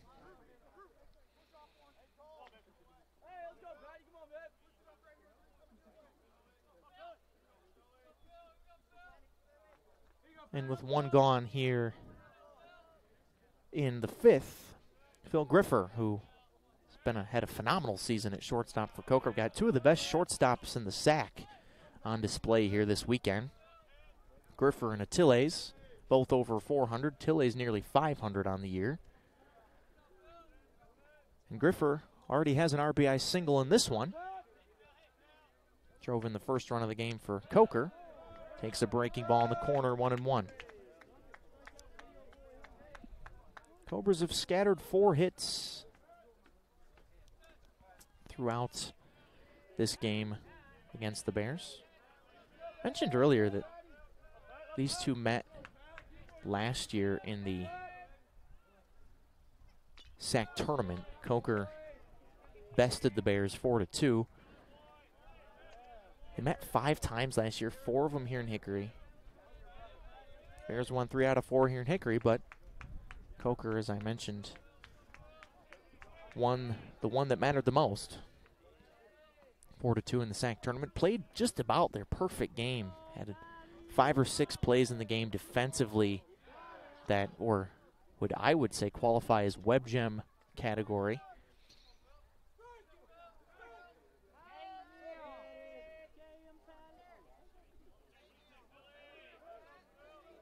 It's a game the Cobras jumped on the Bears 4-0 after 3 LR bounce back. Up the middle goes Griffer, and it bounces in front of Kuda for a base hit. Hall had to hold up at first, depending on whether or not Kuda tried to make that catch. He did not, was nearly thrown out at second. But back-to-back singles for the Cobras here in the fifth. Put a couple men on for Ashby Vining, who also singled back in the third.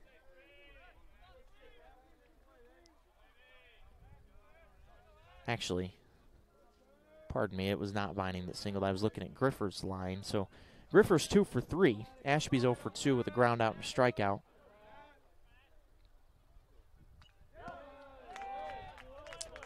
And fouls the first breaking ball back to the screen for strike one. I'm sure Patrick will tell you that today has not been his very best stuff, but obviously you see the score. Hasn't needed it.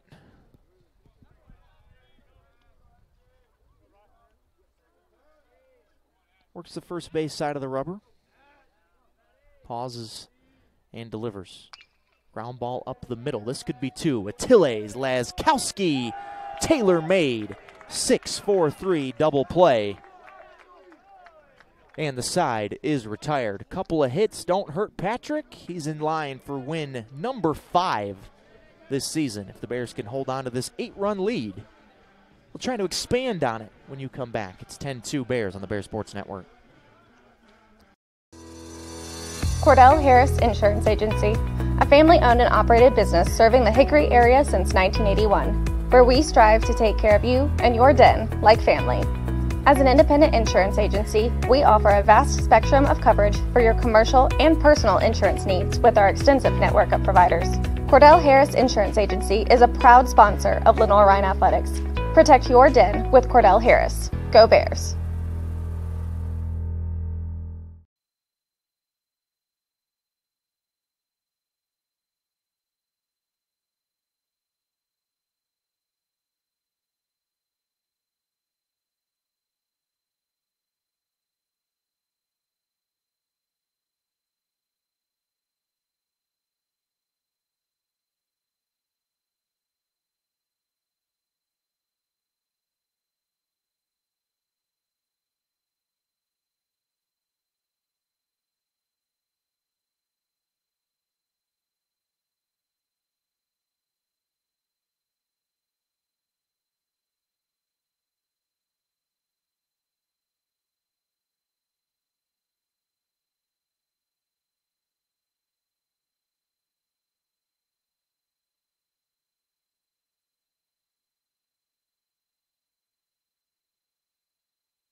Another Carolina West called the bullpen for the Cobras of Coker. Brings redshirt freshman Reed Watkins to the mound. Appeared in 9 games last year, 1 start and a save, 12 innings, 6 strikeouts. He's a really good student as well. He's part of the SAC honor roll last year.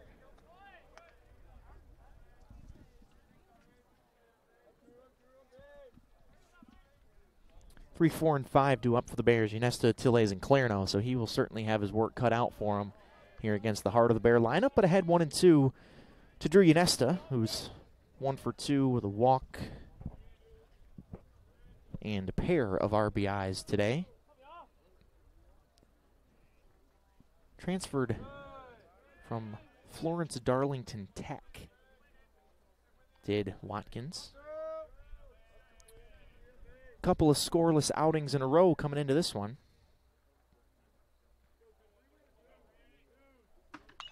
Unesta off the handle, flares it foul down the right field line, and nearly off a SUV. If you're coming to the game here at Durham Field, I would just advise you to park in the big parking lot and make the walk across the street, because it's not worth the risk of getting hit by a foul ball, or your car getting hit by a foul ball at least. Full count against Unesta. 3 1/3 so far this year for Watkins, has yet to issue a walk. And now has issued his first one to Ynesta. You just can't do that against this Bear lineup and put the first couple men on base, because there's just so many tough outs, and they become even tougher with runners on base, especially if they've gotten there with a walk. And now Attiles, walk, sacrifice fly, single for Lewis. It's yet to be retired today, continuing his just fantastic season. Watches a breaking ball in the inside corner for a strike. That's the thing, is that these hitters, they don't let called strikes or, pitches that maybe they should have swung at phase them. Attiles just nods his head and digs right back in. Ynesta leans off of first, takes a secondary lead. Fastball misses high for ball one. Whipped back there to Watkins by Castillo.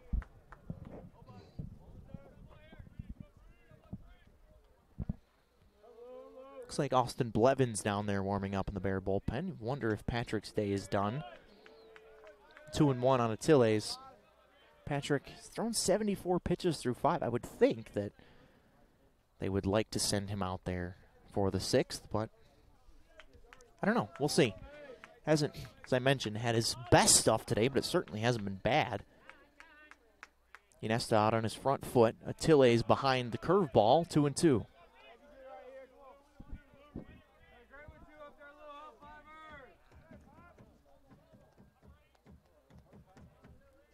Ten runs, 9 hits so far for the Bears.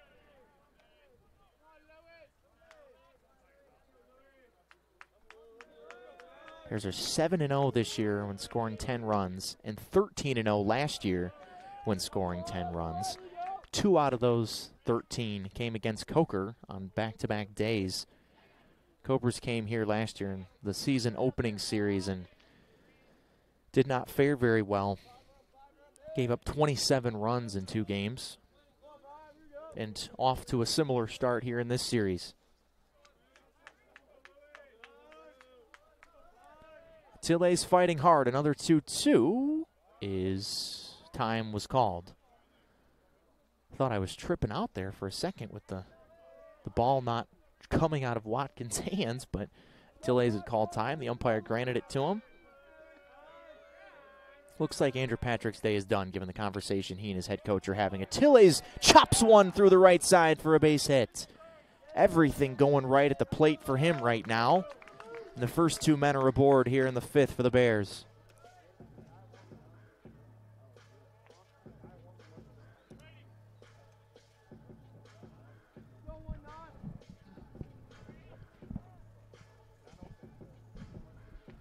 Tenth hit of the game for LR here in the 5th.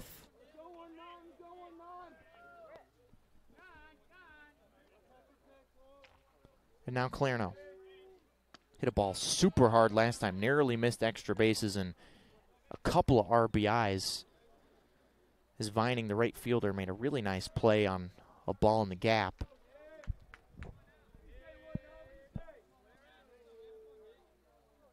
But Nick, a pair of walks before that, so another productive day at the plate for the Bear catcher. Takes a strike at the bottom of the zone, 0-2.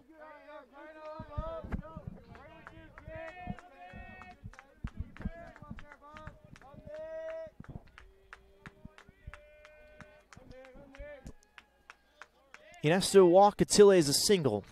2 men on, nobody out, bottom of the 5th. Bears looking to extend this 8-run lead.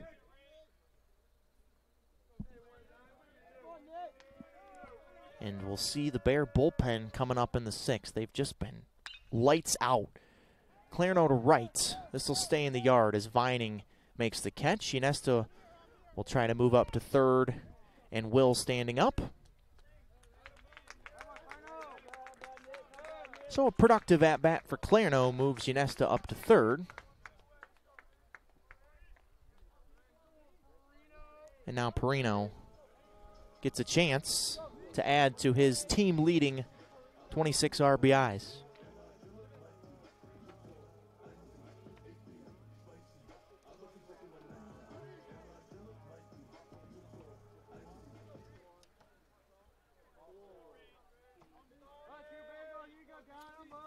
Perino led off the fourth with a single. He was the last Bear to reach base today. Goes after a breaking ball and tips it foul right at home plate.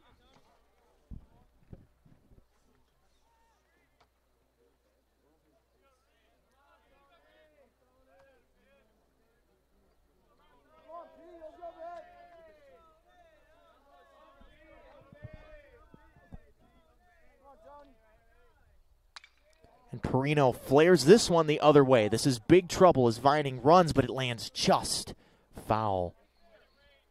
3 or 4 feet outside the right field foul line. Narrowly missed extra bases.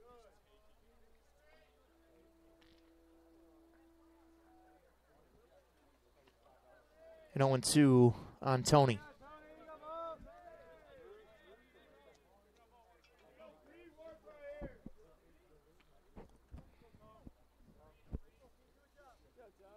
Trying to get his roommate home from third base. And he does just that. Over the outstretched glove of Melvin into right center field. Second hit, first RBI of the day for Perino. And the Bears have now scored in 4 consecutive innings. It's 11-2. The route was already on, but it just continues to pour on to Coker here. So another 2-hit day for Perino.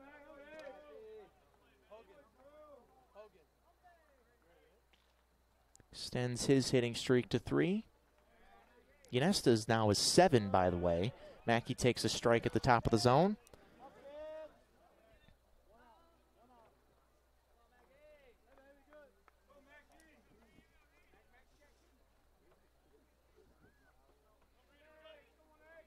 Mackey got hit by the pitch between the big 1 and 8 on the back of his jersey last time.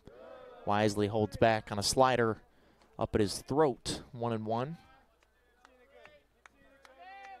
And his head coach says to him, keep seeing it good. That is what wasn't happening for him early in the season, but as we all thought, he has come right back around. 1-1. 2-1 down in the dirt.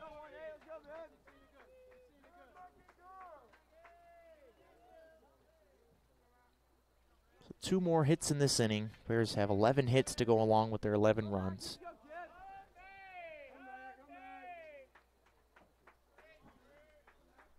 No errors today for either side. Bears didn't commit an error on Wednesday in the Georgia College win. 3-1 on Mackey. Plate discipline as good as ever right now for the Bears. It is mid-season, but they are in mid-season form at the plate. 3-1. Another walk. That has been such a problem today for the pitching staff of Coker. That's walk number 8 in this game. And now the bases are loaded. Only 3 strikeouts for Coker pitching and 8 walks, including 2 of them to Mackey. He's been aboard 3 times today now. And the man who has provided the most power for the Bears today is at the plate, David Bell. Pair of doubles, 2 runs scored, 2 RBIs. Watches a fastball off the plate for ball 1.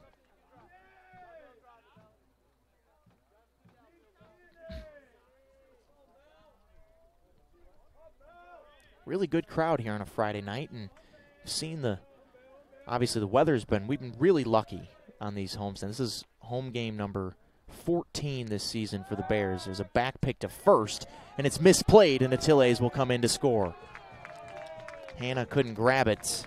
Mackey dove back in, and run number 12 is across for the Bears. I would think that would be an error on Hannah at first base.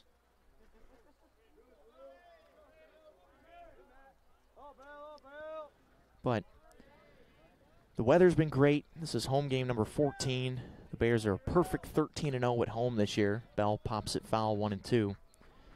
But the crowds have been great, too. This is the last year the Bear fans will have to be without the big grandstand that's coming next season. Heck, might have to bring one in late this season if the Bears end up on the same track that they are right now in the dirt. Good read from Perino, who really stumbles into that slide, stopped short at third base, and had to almost barrel roll to get into third base, and deservedly so. Hears it from his teammates in the dugout as his head coach is laughing at him right there. 2-2 pitch to Bell. Ground ball inside the third base bag. More extra bases coming for Bell. One run is in. Mackey waved on home. Bell's got 3 doubles and 2 more RBIs today. This is an onslaught. Stop the count. Here in the 5th inning, it's 14-2.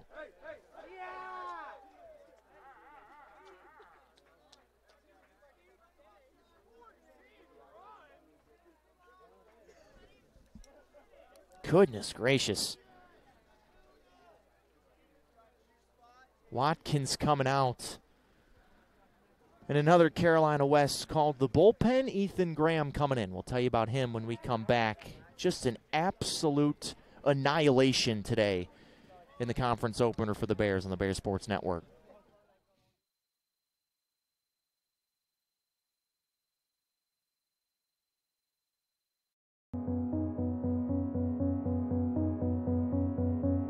I'm Rob with Center Street Eats. We're located at 2250 North Center Street in Viewmont. We offer fast dine-in, carry-out service.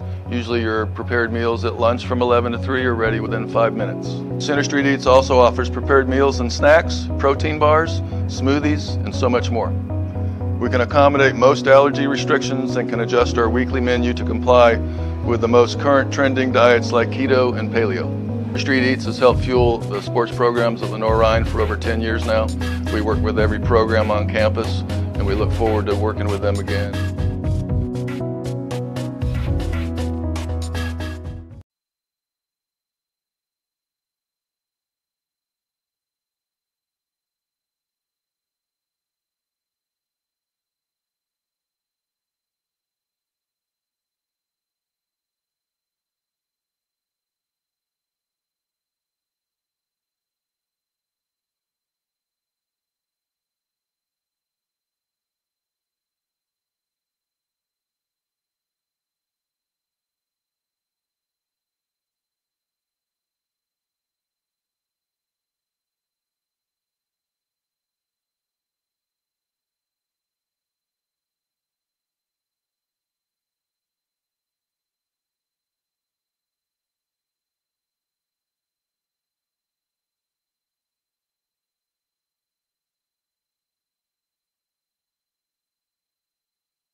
New pitcher for the Cobras as they call the bullpen again. Calls the bullpen presented by our friends at Carolina West Wireless. Ethan Graham, junior from Beaufort, South Carolina. One of the best student athletes that Coker has. Received the D2 ADA Academic Achievement Award last year. Physical education major from Beaufort. 4 games last year.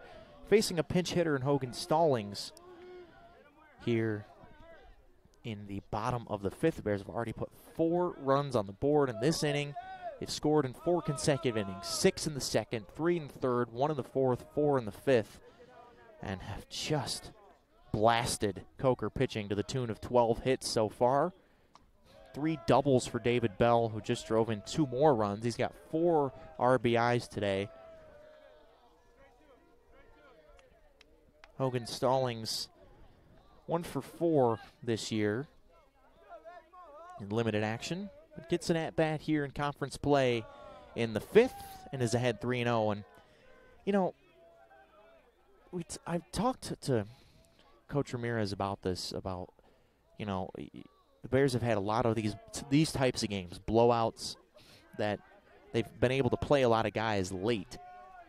And Stallings takes a strike, but sometimes they're disappointed because these guys have come in and all they've done is walked or get hit by pitches. They want these guys to be able to hit, and they just haven't really been given the opportunity. 5th at-bat of the game here in the 5th inning.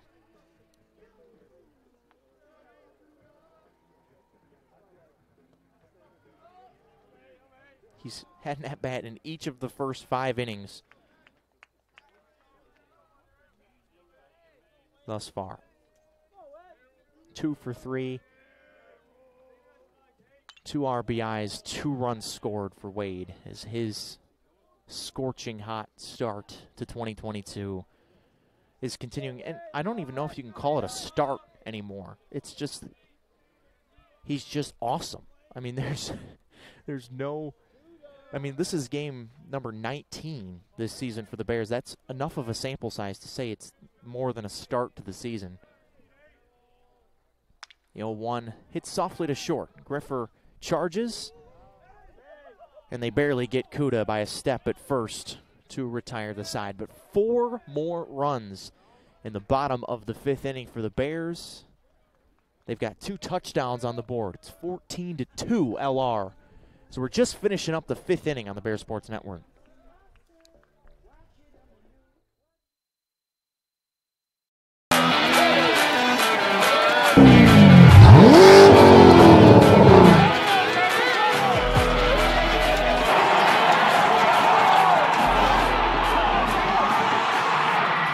Hey Bears fans, Dave here with Everett Chevrolet Buick GMC Cadillac, your local hometown dealer since 1967. Come see us in Hickory or Morganton to check out all of GM's hottest new products, the area's largest selection of pre-owned vehicles, and service you can depend on. Visit us online at everettchevy.com. Good luck to the Bears this season, and remember, if you didn't get an Everett deal, you didn't get a deal at all. Go Bears!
The first Carolina West call to the bullpen today for the Bears brings the big righty Austin Blevins to the hill. Redshirt junior from Granite Falls, NC, just up the road, making his 3rd appearance of the season, but first in almost 3 weeks, as going too far around there is Hannah for strike 1.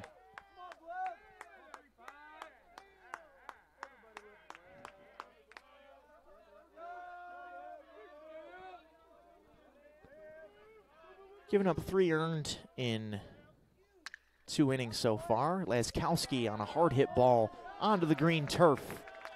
He has played a flawless second base so far this season. And that has continued today. 1 up and 1 down here in the 6th against Blevins.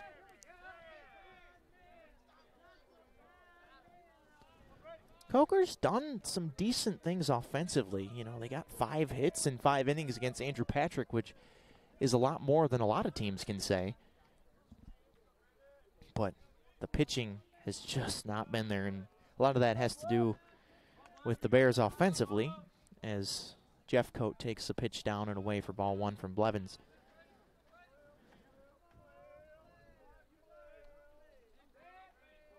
Seven appearances out of the bullpen last year for Austin. 5 2/3. ERA south of 5. 2-0. These two back at it again tomorrow. 1 o'clock game for the 9-inning one, and then we'll play the 7 second.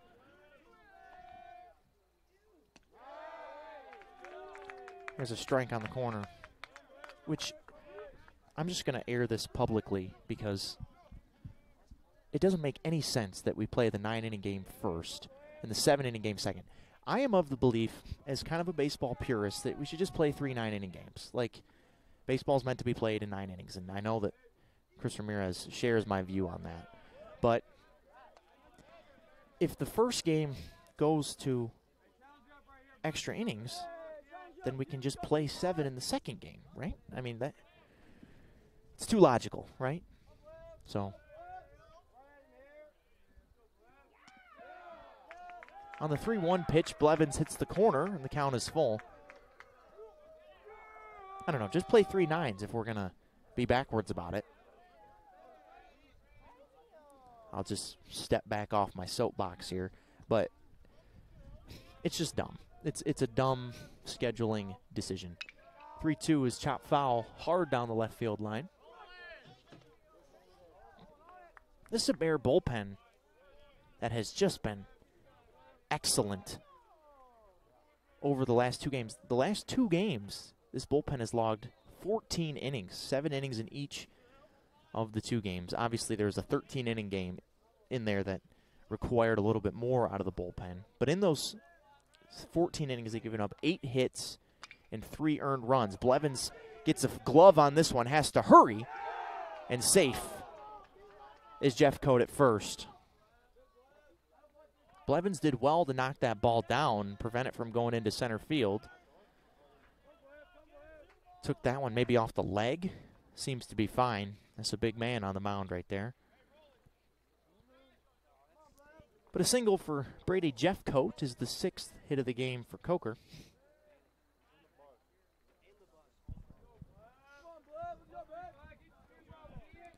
And Castillo will try to get him moving with 1 out. Checks the swing and pops it foul right off the bathrooms, right next to the Coker dugout down the right field line.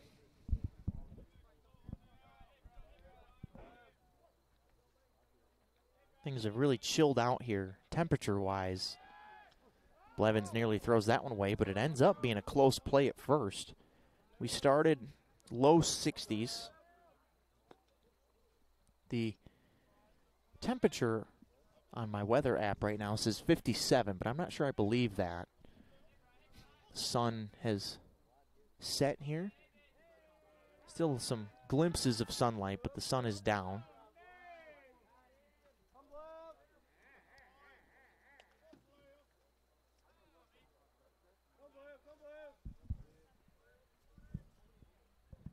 Number 15 Bears playing like the number 15 team in the country. You know, one of the, Coach Ramirez doesn't want to get too caught up in rankings and accolades and stuff. There's been plenty so far for the Bears. But one of my favorite sayings that he has said so far about these rankings is, it's a big country. There's 273 Division II baseball programs, and to be thought of as the 15th best in the entire nation, there's a lot to be said for that. The 0-2. Fastball. He got him on strikes. Castillo punched out on the corner, and 2 gone here in the top of the 6th.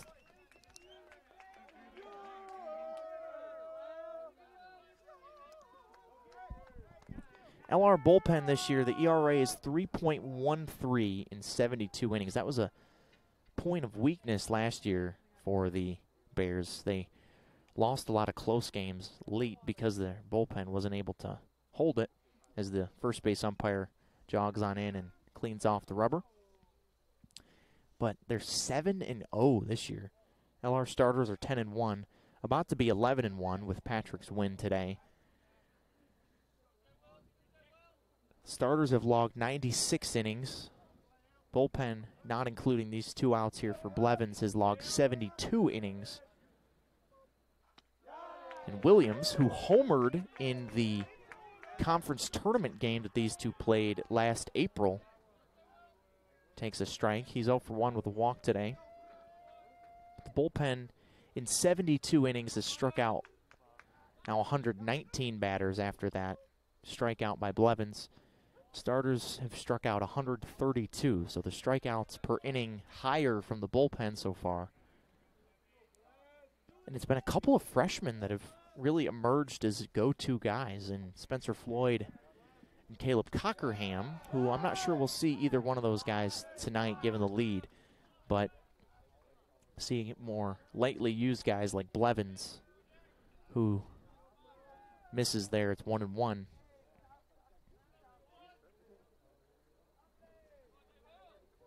It's just been complete complimentary baseball this year for the Bears. There's not one weakness. Williams fouled back to the bricks, 1-2.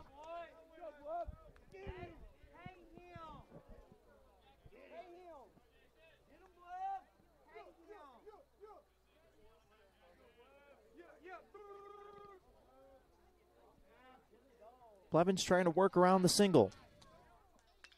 Williams stays alive, goes fishing, but hits it to the screen again.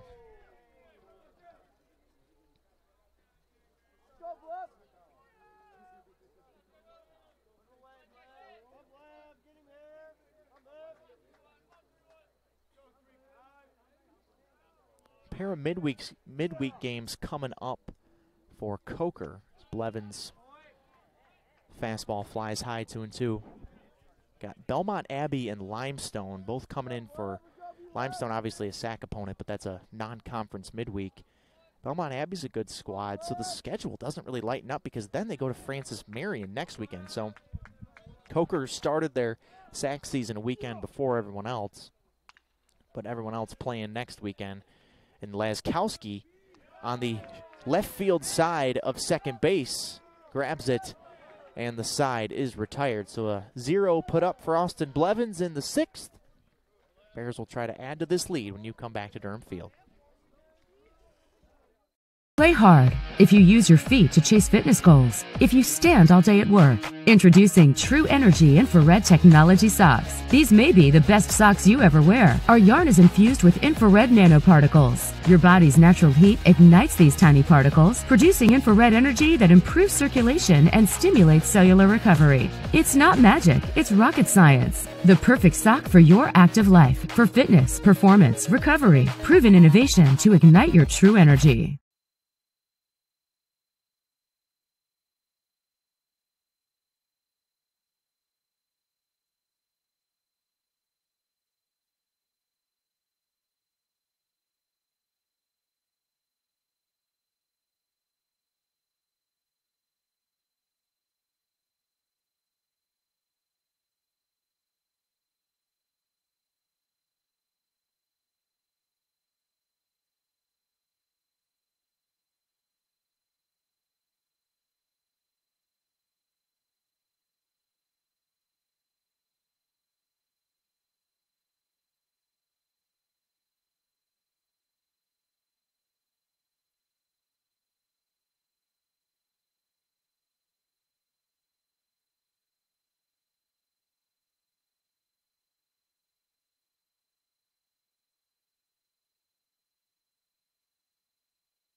Two, 3, and 4 coming up in this bottom of the 6th inning for the Bears. Laskowski, Ynesta, Atiles. It'll be interesting to see if it's actually those three, given the 14-2 lead.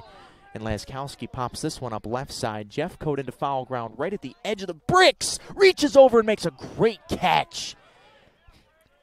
Had just enough room. The ball would have landed outside of the bricks. I know we couldn't see it on the broadcast, but Brady Jeffcoat reaches over and Jeter-esque pulls it back with a really nice play. That's a tough play running into the bricks, but well done there by Mr. Jeffcoat.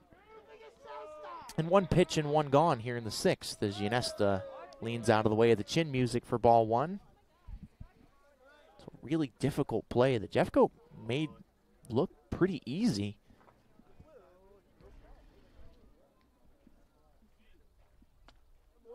And Ginesta's ahead 2-0. Drew 2 more RBIs today. Hit by pitch, walk, single. And his fly out, the one out that he's made today, nearly left the park. Popped up out of play, 2-1. I mentioned the Coker schedule. Go to Francis Marion. Bears, big challenge coming up this week, next weekend.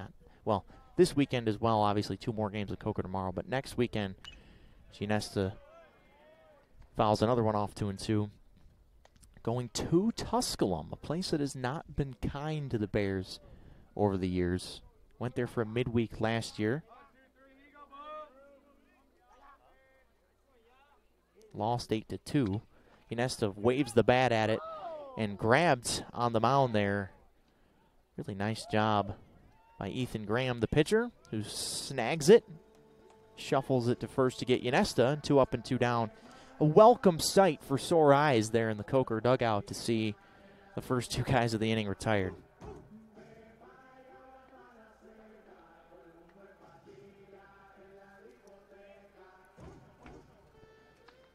And Tilles now 4 plate appearances and has been on base, or hasn't been on base all 4 times, but is 2 for 2. Walk, sacrifice fly, RBI. RBI single, and then another single. Continuing his unbelievable stretch in the 0-1. That was a 52-foot fastball that bounces past Castillo. I don't know if I've ever seen a pitch, at least this season, bounce that far in front of the plate.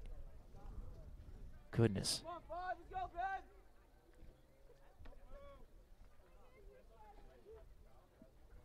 Breaking ball, bottom of the zone. Good bounce back there from Graham, 1-2.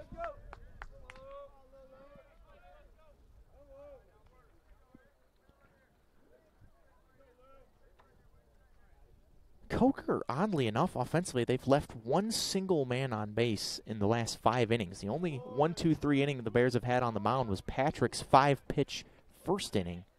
Since then, there's been at least a little bit of traffic on the base paths in each of the last 5 for Coker, but just the 2 runs in the 3rd, and that's it. And the 1-2, way high above the head of Luis Tilles, 2-2. Lewis has been the everyday shortstop ever since he was sick in the opening series against Emmanuel. And has certainly earned that distinction. Throws the bat at this one and fouls it down the right field line. As it bends into the Coker bullpen, still 2-2. A full day of LR athletics here in Hickory tomorrow. And all of them against Coker. It's like the Coker day here in Hickory. Softball doubleheader tomorrow. Obviously, these 2 will finish up their series here tomorrow.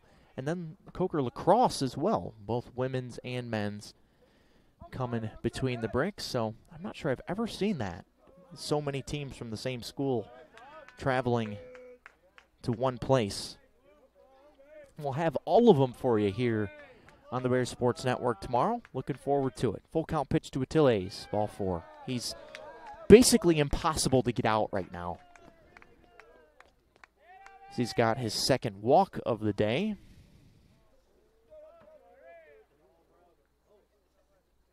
Bears have left 8 men on base in these last 4 innings, but it hasn't really mattered because they've scored 14 runs in those innings, so it's not like they're really missing opportunities.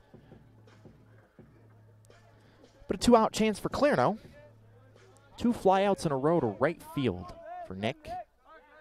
Had extra bases taken away from him by Vining back in the 3rd.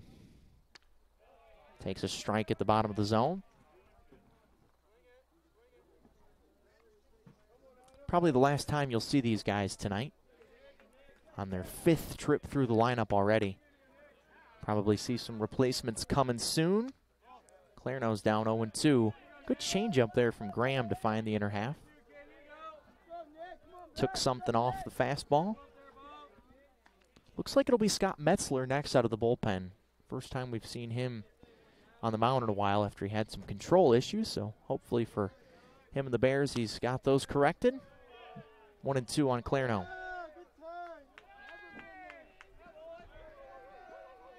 My man Anthony Brown will be on lacrosse tomorrow. I'll be here at baseball.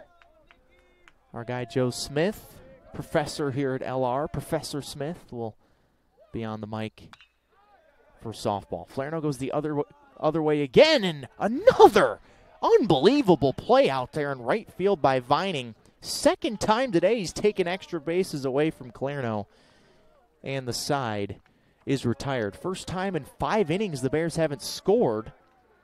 So we head to the 7th. Massive lead for the Bears on the Bears Sports Network.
Another Carolina West call to the bullpen brings Mr. Metzler, Scott Metzler, to the hill for the Bears.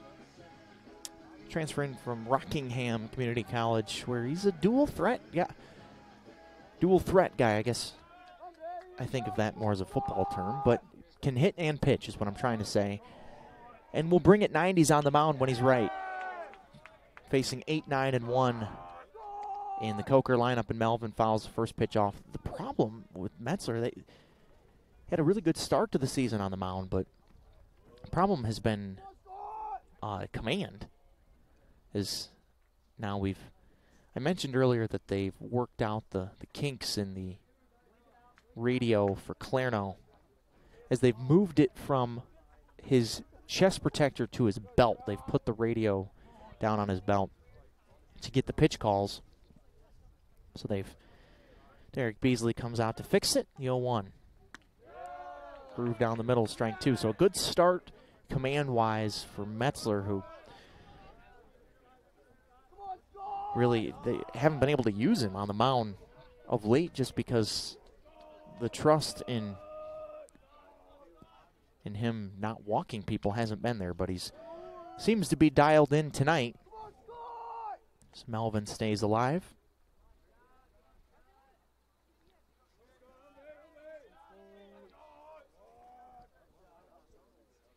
Tristan 0 for 2. Strikeout, pop out. Second baseman takes strike 3. Can't ask for a better start. Derek Beasley's got to be doing jumping jacks in the dugout right now after that sequence there from Scott Metzler, and one gone here in the 7th.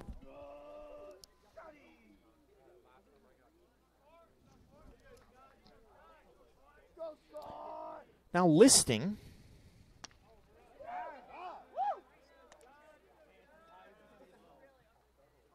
who hit a 2-run double in the SAC tournament game last year.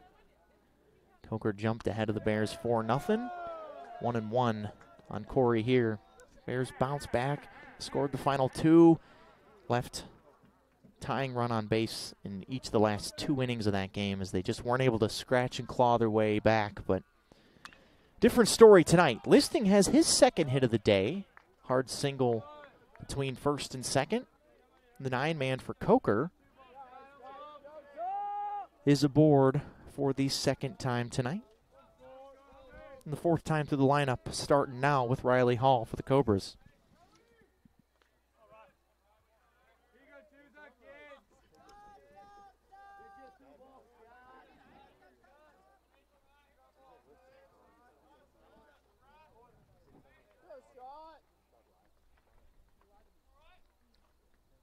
Hall's been on twice. The ball's away from Clarno.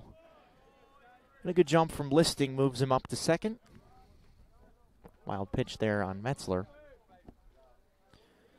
Walking a run scored. Scored the 2nd run for the Cobras. Hall did. Singled in the 5th.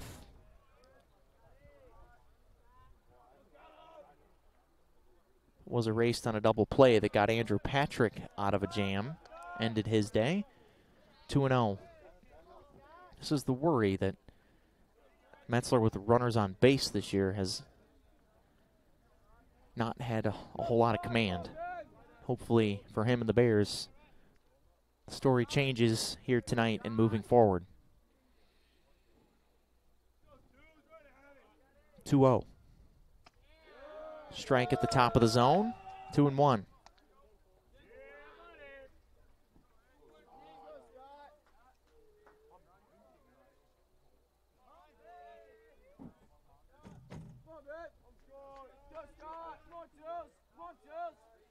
Kuden center shades heavily towards right center, playing him to pull. Pardon me. It's getting cold up here. The old instrument's starting to freeze up on me. By the way, Brett Urey's out in left field. He took over for Stober after Stallings pinch hit for Stober. But other than that, defense still the same for the Bears. Metzler upstairs, 3-1.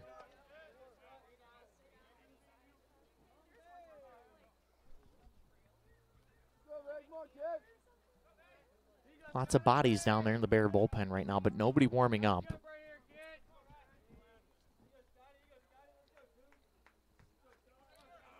So Urey in left, and the same defense still out there right now for LR that started the game.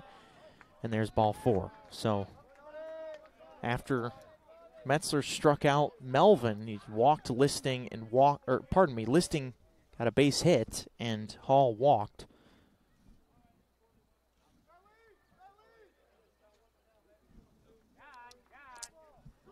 And now Phil Griffer, who's 2 for 3 today.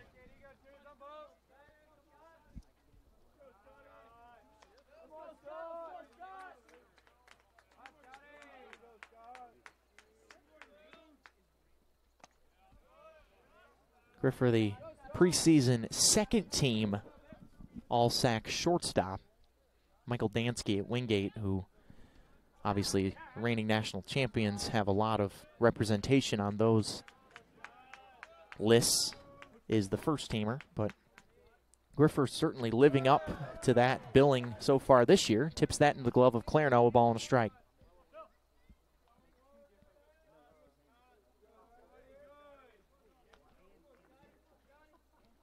Two for three, RBI back in the third. Drove in the first run of the game for Coker back when that was made that a 6-2 ball game when things were a little bit more interesting. Flares this one towards left center. This is trouble. Kuda cannot make the play, sliding into left center field. Listing coming home. He will score without a throw. It's the third hit and second RBI for Phil Griffer, who continues his big day. It's 14-3.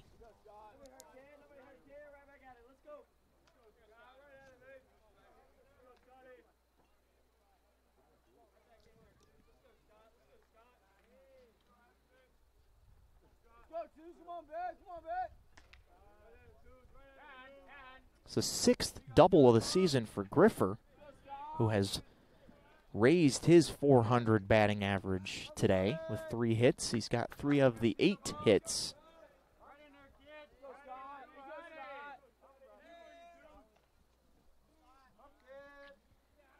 But now Ashby Vining, who's played just a fantastic right field, shoots this ball to right field. This should be plenty deep enough to get the run in. Bell makes the catch and will throw to third.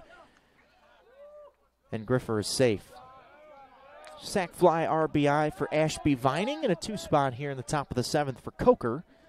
He's cut this down to a 10-run game.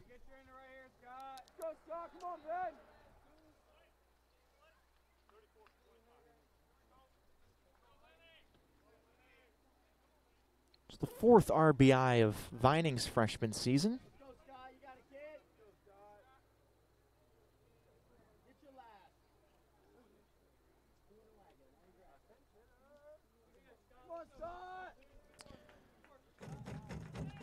We have a pinch hitter. It's Nick Leonard. Pinch hitting for Hannah. So Coker will have a new first baseman in the bottom of the 7th. Swinging away off the bench is Leonard. Right on that fastball. Fouled it back to the screen. 4 strike 1.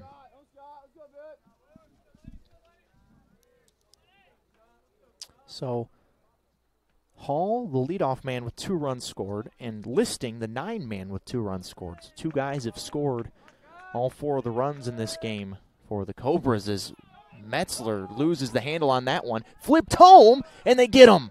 What a good bounce off the bricks there, and Clarno gets it to Metzler, and the side is unconventionally retired. So Coker adds 2. It's time to stretch at Durham Field. Big 10-run lead for the Bears on the Bear Sports Network.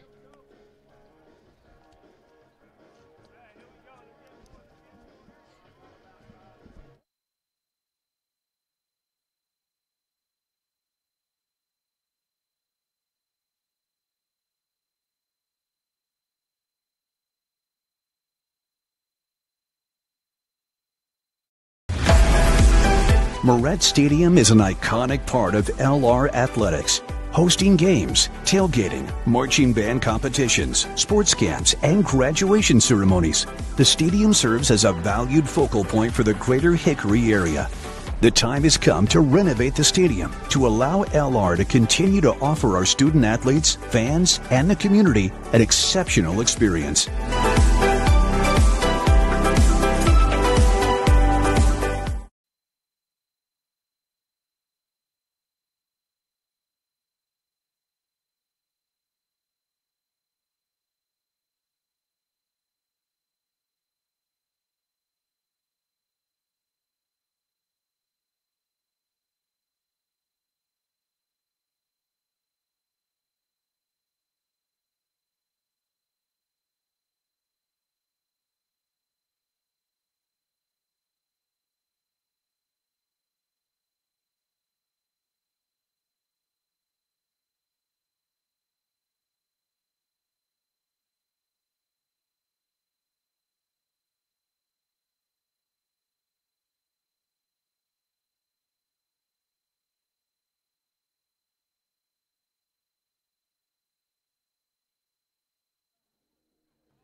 Graham back to work, bottom of the 7th, put up a 0 in the 6th against the Bears, facing Perino, Mackey, and Bell.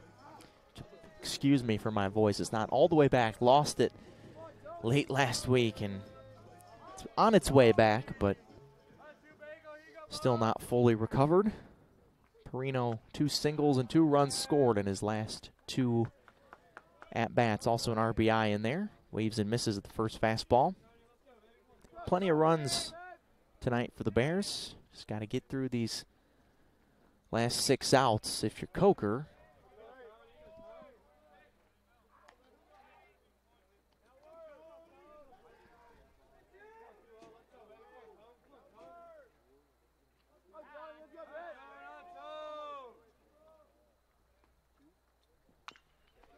Perino, high chopper left side, and misplayed at third base by Jeff Coates.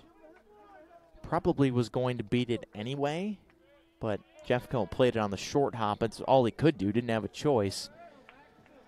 And Perino's aboard here to start the 7th, and they are giving him a hit.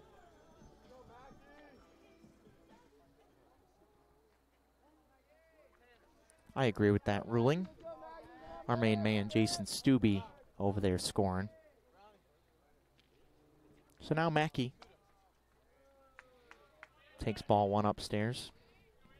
Tomorrow, I will be making my broadcasting / official scorekeeping statting debut. I'll be doing both tomorrow. So if there's any complaints with the rulings of the plays tomorrow, hit me up because it's me. Mackey's ahead 2-0. He's been on 3 times today. 2 walks and a hit by pitch. And the one time he wasn't given a free pass, he hit a ball right on the barrel, lined out to Hall in left field.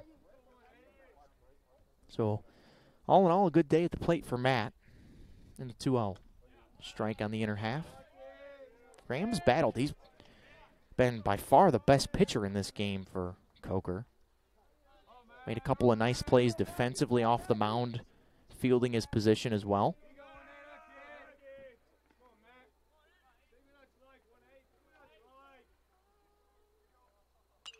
Mackey took a big hack at that one. Knew he missed a good pitch, fouled it off, 2-2.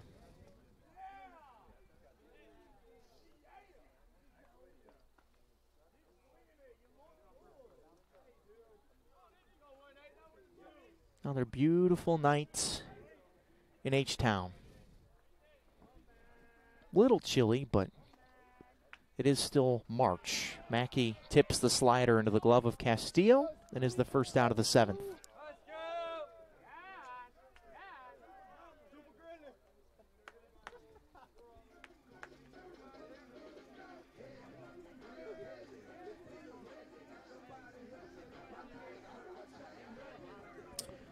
So now Luke Henson gets his second at-bat of the season, second at-bat of the week, actually.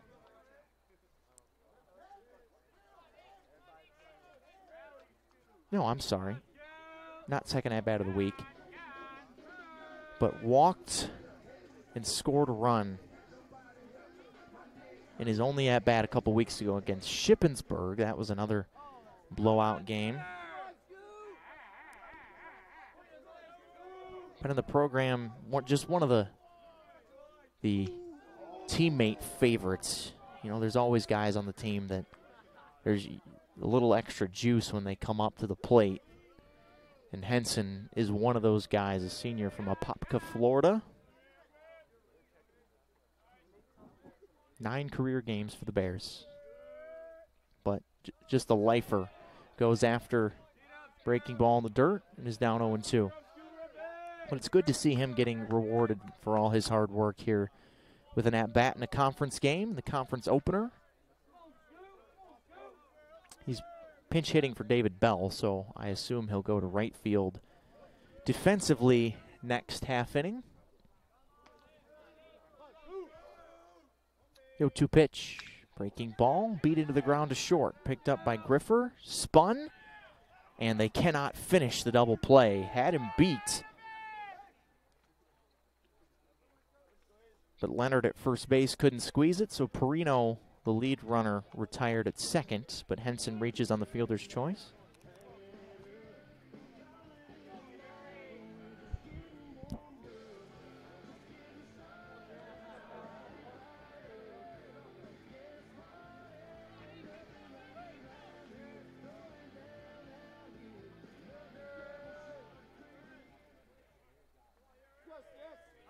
So now Brett Urey gets his first chance after he came in defensively.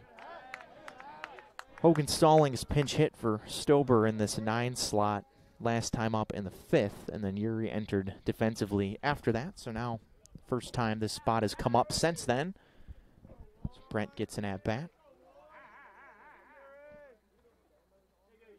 Urey's made 4 starts this year, 21 at-bats, all in left field. Behind that fastball, 0-2.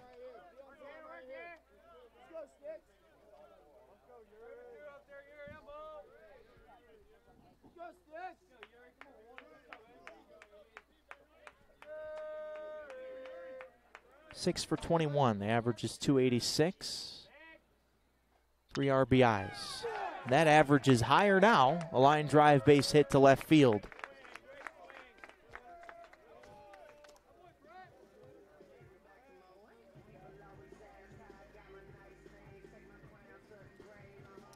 Seventh hit of the season for Brett. And now, Jackson Brown will pinch hit for Kuda. I figured that this time through the order would be the time that you see the starters subbed out.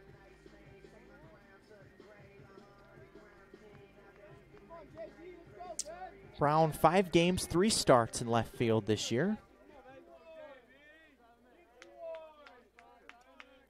1 for 10, 3 runs scored. Also was walked 3 times.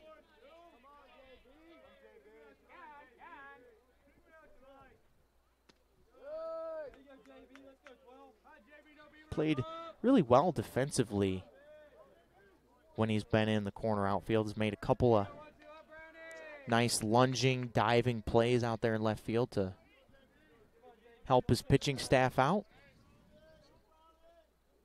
Granite Falls native, so he and Blevins went to the same high school. And there's a line drive and a base hit down into the gap.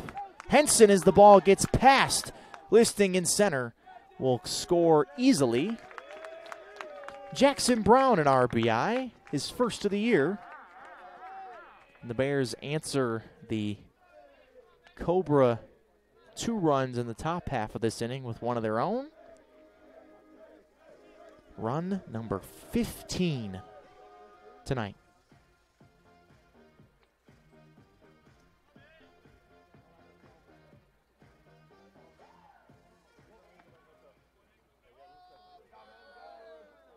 Third time this year the Bears have gotten over 15 in a game.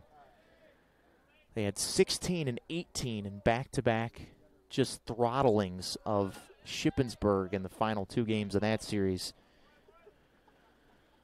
Raiders were pretty hapless that whole weekend.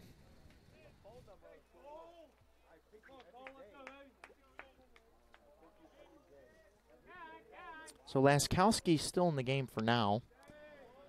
Takes ball 1 down and in. It's a ball and a strike on Cole. Ground out, walk, double, strikeout, pop out. So 1 for 4 night for Laskowski. A run scored as well.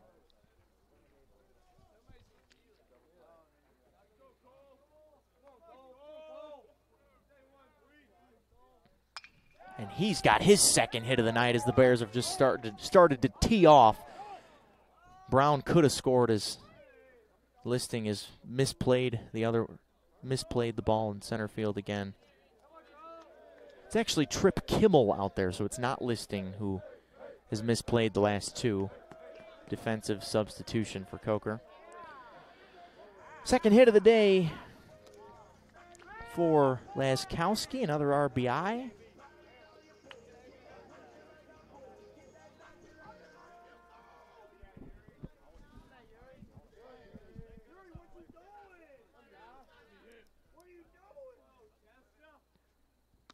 And Ynesta, still in the game, takes a strike.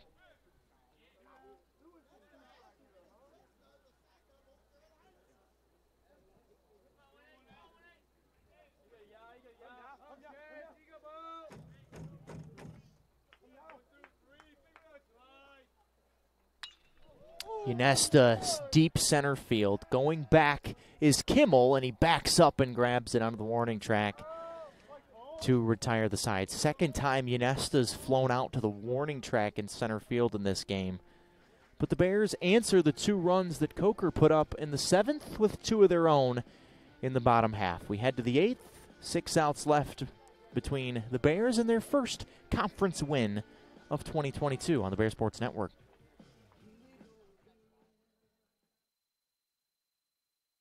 Play hard if you use your feet to chase fitness goals. If you stand all day at work. Introducing True Energy infrared technology socks. These may be the best socks you ever wear. Our yarn is infused with infrared nanoparticles. Your body's natural heat ignites these tiny particles, producing infrared energy that improves circulation and stimulates cellular recovery. It's not magic, it's rocket science. The perfect sock for your active life, for fitness, performance, recovery. Proven innovation to ignite your true energy.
Another Carolina West call to the bullpen brings one of the best names on this LR team to the mound. It's Roland Thiveridge, a graduate student from Portland, Connecticut, making his 3rd appearance of the season, but first in almost a month.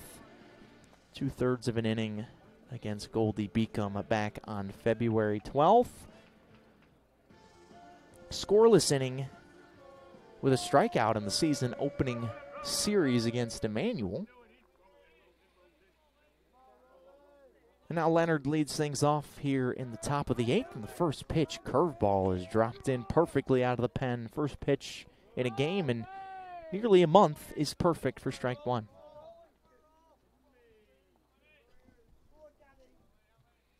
So the Bear bullpen doing what they normally do.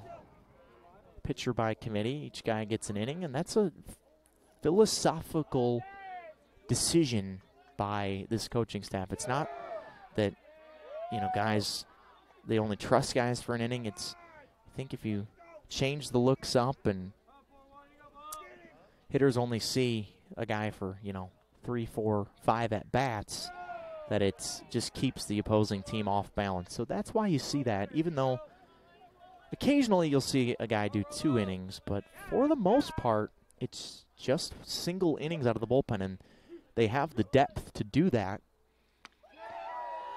And a strikeout for Thiveridge to start the 8th as Leonard takes a big hack at that one.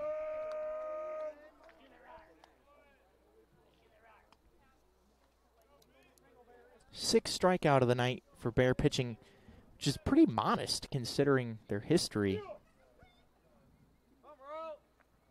10-plus strikeouts in 9 of the last 10 games for the staff. But been pitching to more contact tonight. Brady Jeffcoat takes ball 1 down and away.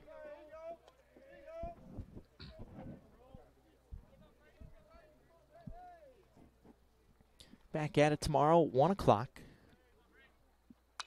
Jeffcoat lines one left field. This will go to the gap as Brown moves over, and it bounces past him to the wall. Jeffcoat stops at second and has a 1-out double here in the 8th for the Cobras. 5th double of the year for Brady. Couple of defensive changes. David Smith comes into the game in right field. Yuri moves over from left to center after Kuda was subbed out. And Brown, who came in for Kuda, will play left. We now have a pinch runner for Jeffcoat. It's Andrew Scudder.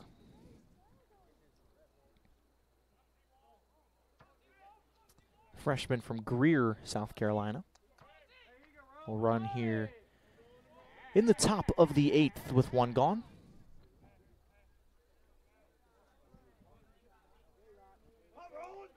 Two in the 3rd and 2 in the 7th for Coker. All 4 runs have been scored by 2 guys. 2 for Riley Hall, the leadoff man, and 2 for Listing, the 9-hitter.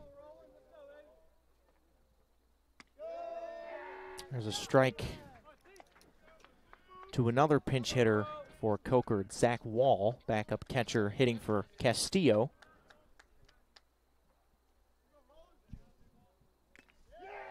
And quickly down 0-2 as he tips it into the glove, well, just out of the glove of Clarno.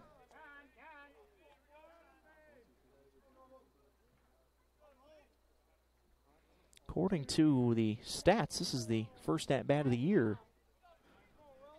for Zach, junior from Johnsonville, South Carolina. And he swings and misses and strikes out. So Thiberidge, 2 outs, 2 strikeouts here in the 8th. And it's just pinch hit city here. This is going to be a long box score tonight. This one is Jacob Yarberry.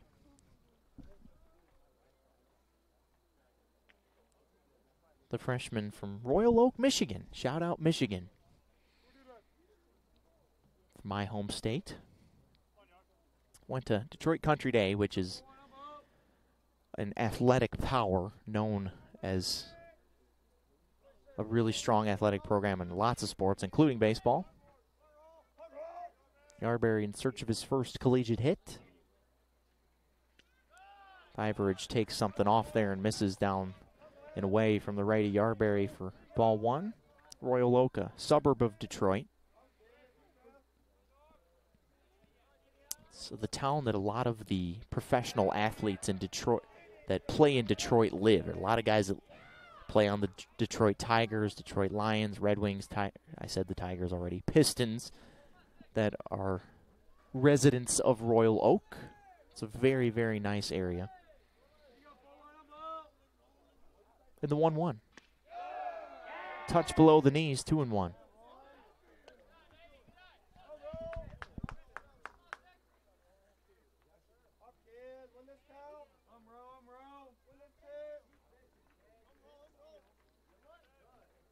Yarberry's walked 3 times. Has 4 runs scored also. Clarno doesn't catch that pitch, but it's a called strike.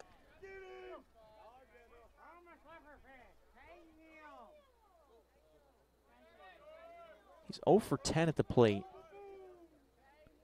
He's walked 3 times and also does have an RBI. Thiberidge strikes out the side here in the 8th. Bears will try to tack on a little bit more insurance, and then will head home with their first conference win of the season. Coming up on the Bear Sports Network.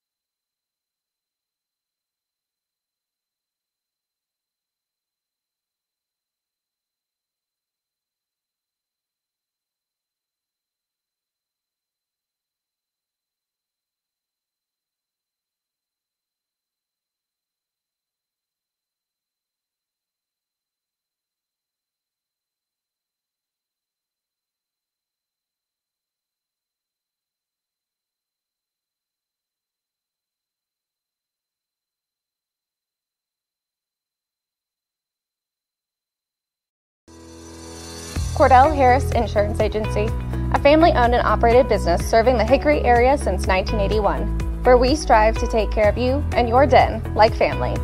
As an independent insurance agency, we offer a vast spectrum of coverage for your commercial and personal insurance needs with our extensive network of providers. Cordell Harris Insurance Agency is a proud sponsor of Lenoir-Rhyne Athletics. Protect your den with Cordell Harris. Go Bears!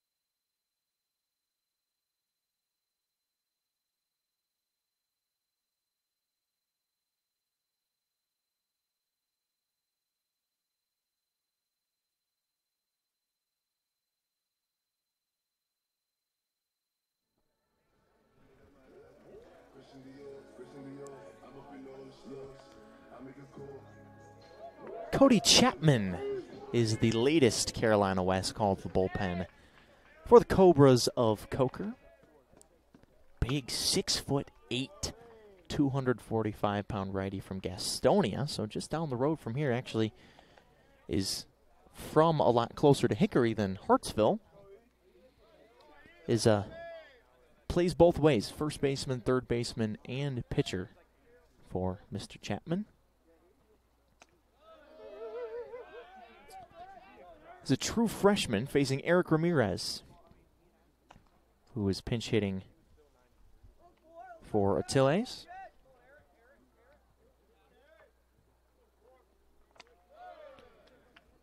Came from Gaston Christian School, did Chapman. They were the runners-up in baseball last year at the state tournament in North Carolina. Ramirez takes a big hack. Eric Ramirez, on his stats, doesn't have any home runs this year, but he should.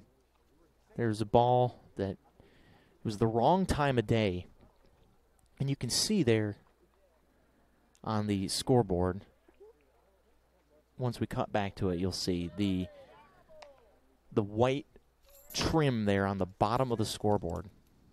So Ramirez takes a pitch upstairs, full count.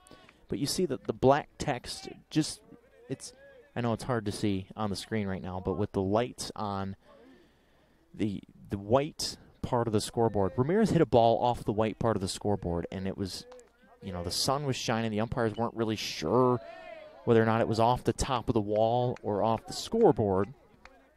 It was, in fact, off the scoreboard and was called off the wall. So it ended up being a triple for Ramirez and not a home run.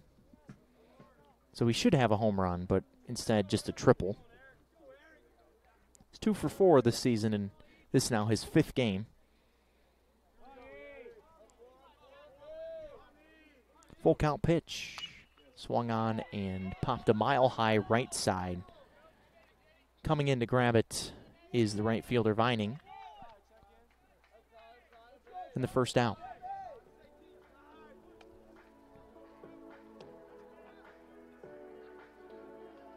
It's actually Hall out there in right. He's moved over from left field. Kai Montano pinch hits now. This has fortunately been a situation the Bears have been in a lot, especially at home, where they've been able to get these guys reps late in games.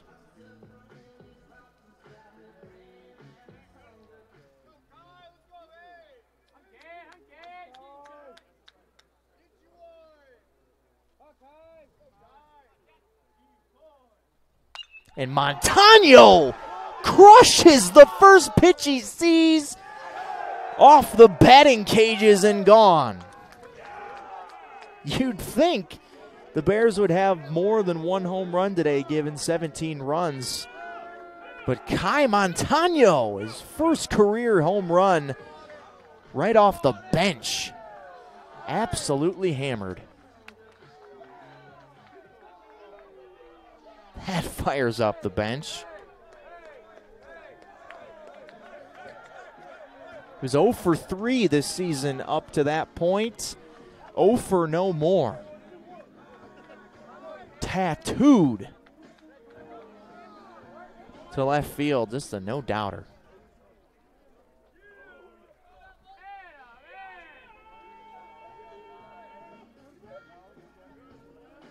How about that?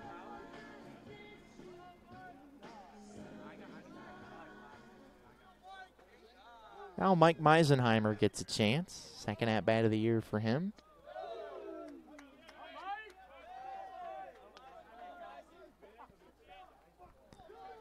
Kuda's got a really good mustache, but Meisenheimer's might rival his. Upstairs, 2-0. Montano puts a bolt of energy into this place here late. Been kind of sleepy these last few innings after the Bears just have been ahead by so much. 2-1 on Meisenheimer. Redshirt sophomore from Monroe, NC. Got his one at-bat in the Limestone game in mid-February. Goes after a pitch at his chin, 2-2. One of those throw righty, bat lefty guys. Bears take, I always watch when the Bears take in and out before the game, and I'm always impressed with Meisenheimer defensively. Even though, you know, it's not actual game action, he's over there with Yanesta at third base and really solid. I mean, all these guys on this team are good baseball players, but you can't play them all.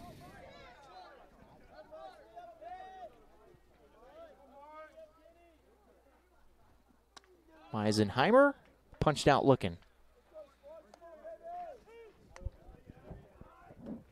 Now Max LaCroix. This box score is going to be a long one for our good friend Jason Stubbe, who's scoring this game. So LaCroix a pinch hit chance. 1 for 4 this year for Max. Another one of those strong mustaches.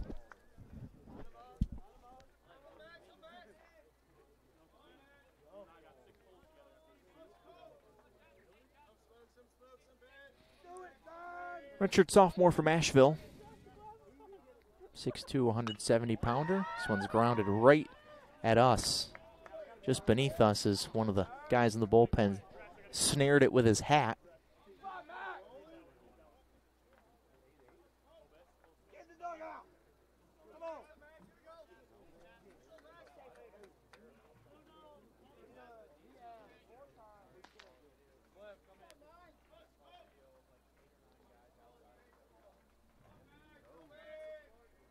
And the 1-1. Breaking ball, called strike.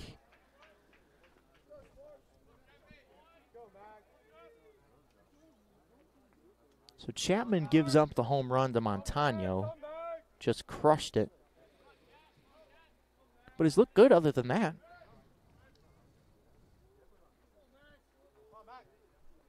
And the 1-2. Down and away. Even at 2. Corey got his only hit of the season, scored a run in the Limestone game as well, so that was another blowout. He's played defensively a few times late in games that are closer. He's one of Coach Ramirez's go-to defensive guys in late inning situations. Full count.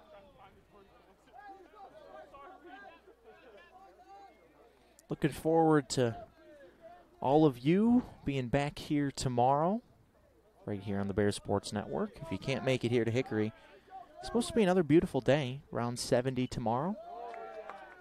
Partly cloudy. Thank goodness, because if the weather was bad tomorrow, we'd have a lot of games that needed to be rescheduled. 2 between the Cobras and the Bears here at Durham Field. 2 between Coker and LR over at Bears Field for softball. And 2 in Moretz Stadium between the Bricks.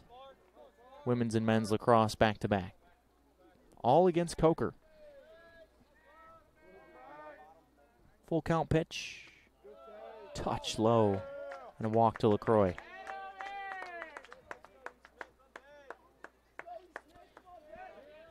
Bears' season high in runs is 18.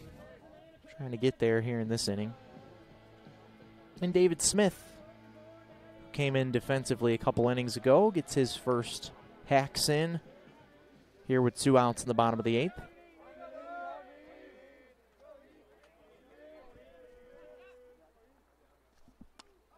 Swing and a miss.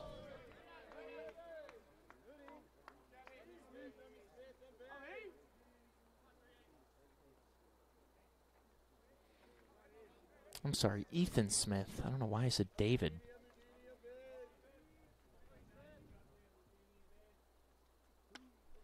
Quickly down 0-2. Ethan's 1 for 3 this year. He's played in 12 games. I mean, he's gotten a lot of action defensively. He's probably the go-to guy defensively late innings, and then LaCroix would be number 2 on that list. Ethan from McMinnville, Tennessee. Sophomore from Warren County High School. The Volunteer State. The 0-2 pitch. High and wide.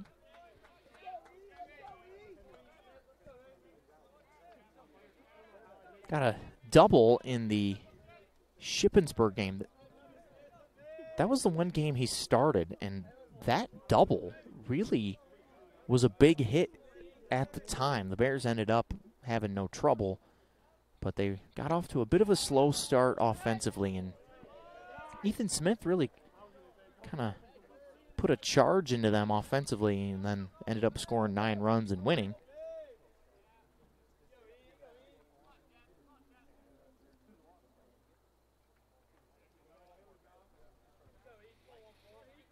Chapman bringing the 2-2, time called.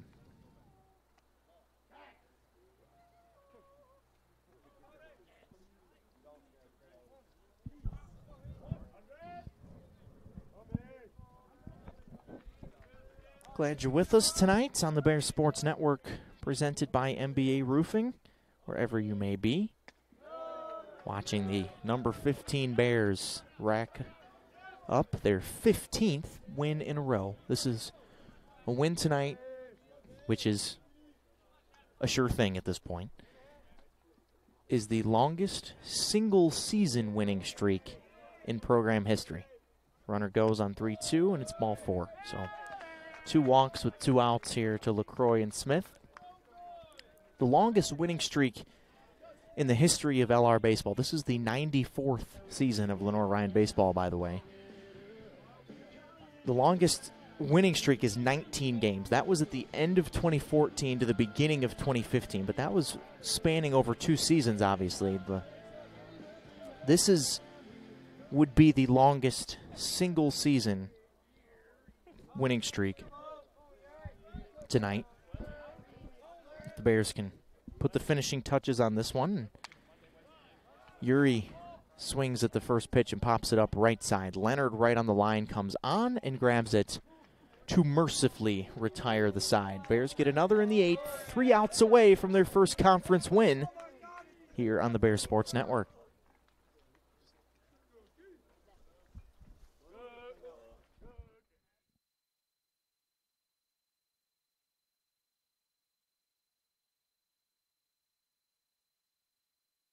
Hickory's hometown jeweler celebrates our hometown teams, college sweethearts. These couples met and fell in love in Hickory and have been together ever since. For the past 38 years, we've helped our clients celebrate a lot of milestones, and stories like these are some of our favorites. Bring your love back to where it all began. Show your college sweetheart the past as you look together to the future, and let us help you start your future here at Oz's Jewelers.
The final Carolina West call to the bullpen tonight.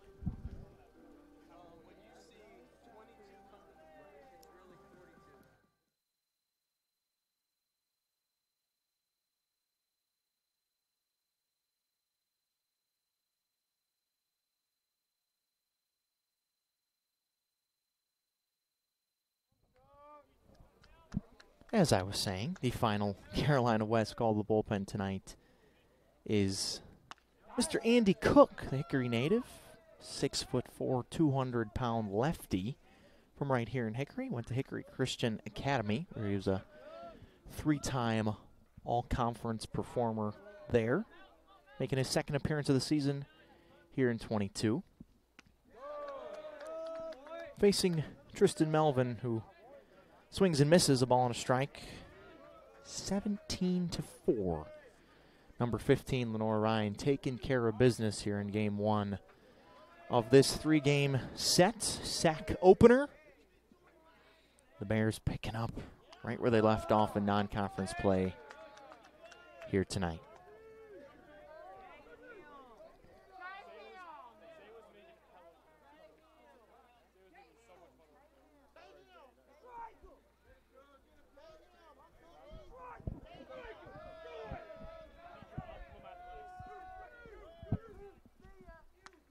Melvin takes a pitch just outside 2-2.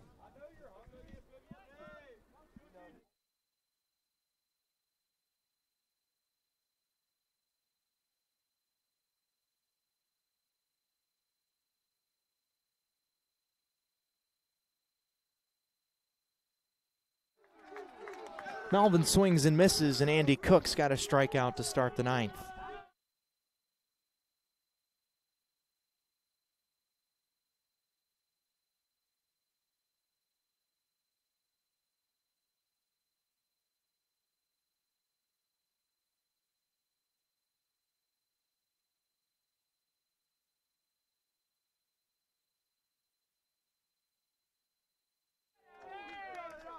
Sorry about that, folks. We had to communicate some information to the scorer, as this is number 42, Keaton Anderson, but he's actually wearing 22 tonight, so we had to make sure the stats got right.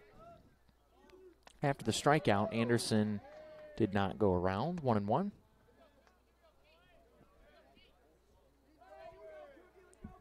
But so far, so good for the Bears. About to win their 15th game in a row. Single season record. Cook top of the zone, strike 2.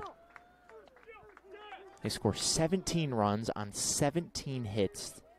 They have not, knock on wood, committed an error tonight. By the way, defensively, Montano just hit the home run, stays in the game behind the plate, and Caleb Fluno's in at first base. Other than that, it's the same defense. Ramirez at short, but he pinch hit already. Anderson takes ball 2 upstairs. Brown in left, Uri in center, Ethan Smith in right. Yanesta still at third, Laskowski still at second, Fluno at first, Ramirez at short. And Montano behind the dish, 2-2. Swing and a miss. Cook. 2 batters faced, 2 strikeouts, and the Bears are 1 strike away from the record. 1 out away from the record, I should say.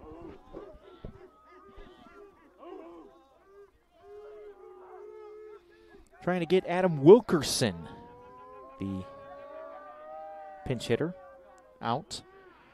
Freshman from Harrisburg, NC, went to Hickory Ridge High School, which just pumps out talent.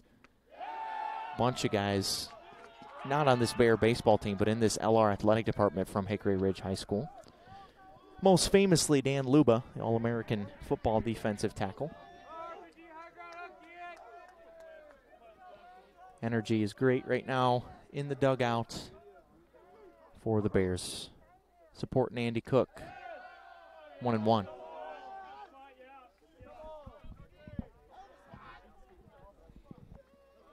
The good thing about baseball for Coker is that tomorrow, this just doesn't matter.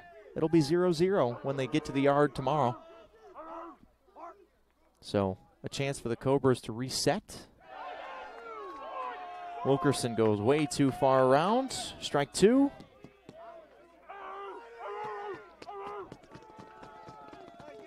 I hope that Bear fans and Bear Nation everywhere are enjoying this stretch LR is on as much as they should be. Because it's not every day that you get to say that a team has won 15 games in a row. 2-2. It just doesn't happen in baseball. You know, one team could be way better than another team but still lose. That's just the nature of the game. But right now, there aren't many teams that are better than Lenoir-Rhyne. Full count.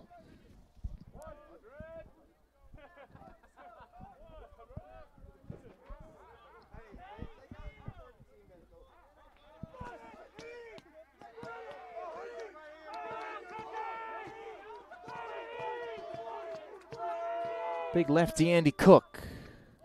Ball four.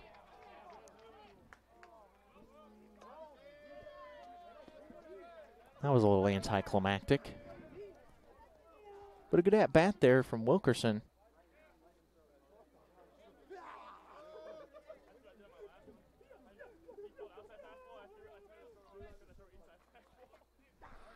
Now Cameron Farrell. I think just about everyone in the Coker lineup has been replaced. Farrell checks the swing, doesn't go around, ball one. Cook tries to reset himself here after 4 straight balls.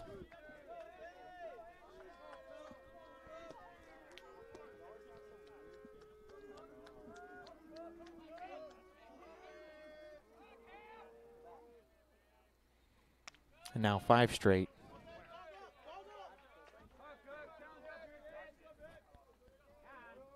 Farrell's an in-conference transfer, transferred to Coker from Newberry. To geographically close schools down there in the Palmetto State. 2-0. Downstairs 3-0. Andy Cook, maybe get rid of the baseball. That's the reason why I've thrown 6 balls in a row.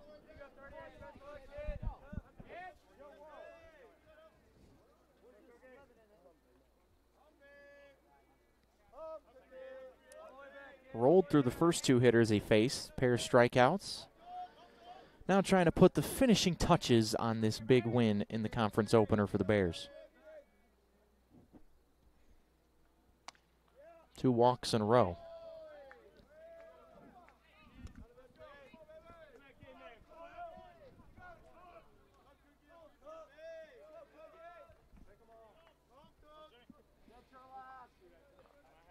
Now another pinch hitter is Jimmy Rosengrant, freshman from Boiling Springs, South Carolina.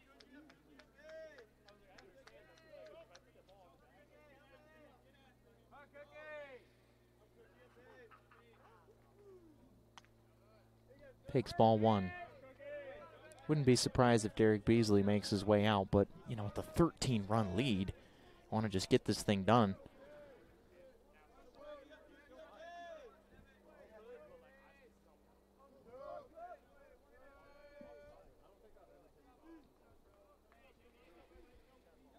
This is Cook's mess to clean up. Nobody throwing in the Bear bullpen. 1-0.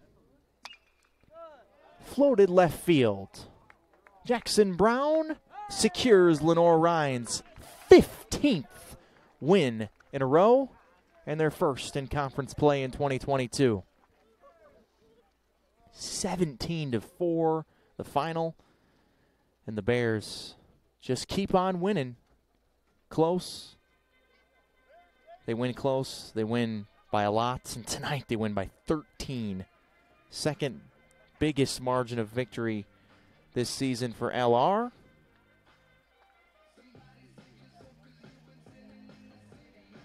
And the Bears will try to complete the sweep tomorrow. We're here for 2, starting at 1. Hope you are as well. LR and Coker right back at it. Right here, less than 12 or just over 12 hours from now. Hope you're here for it. For the rest of our Bears Sports Network crew, Eric Bach saying so long for now from Durham Field. Lenoir-Rhyne 17, Coker 4 in the conference opener for the Bears. Good night on the Bears Sports Network.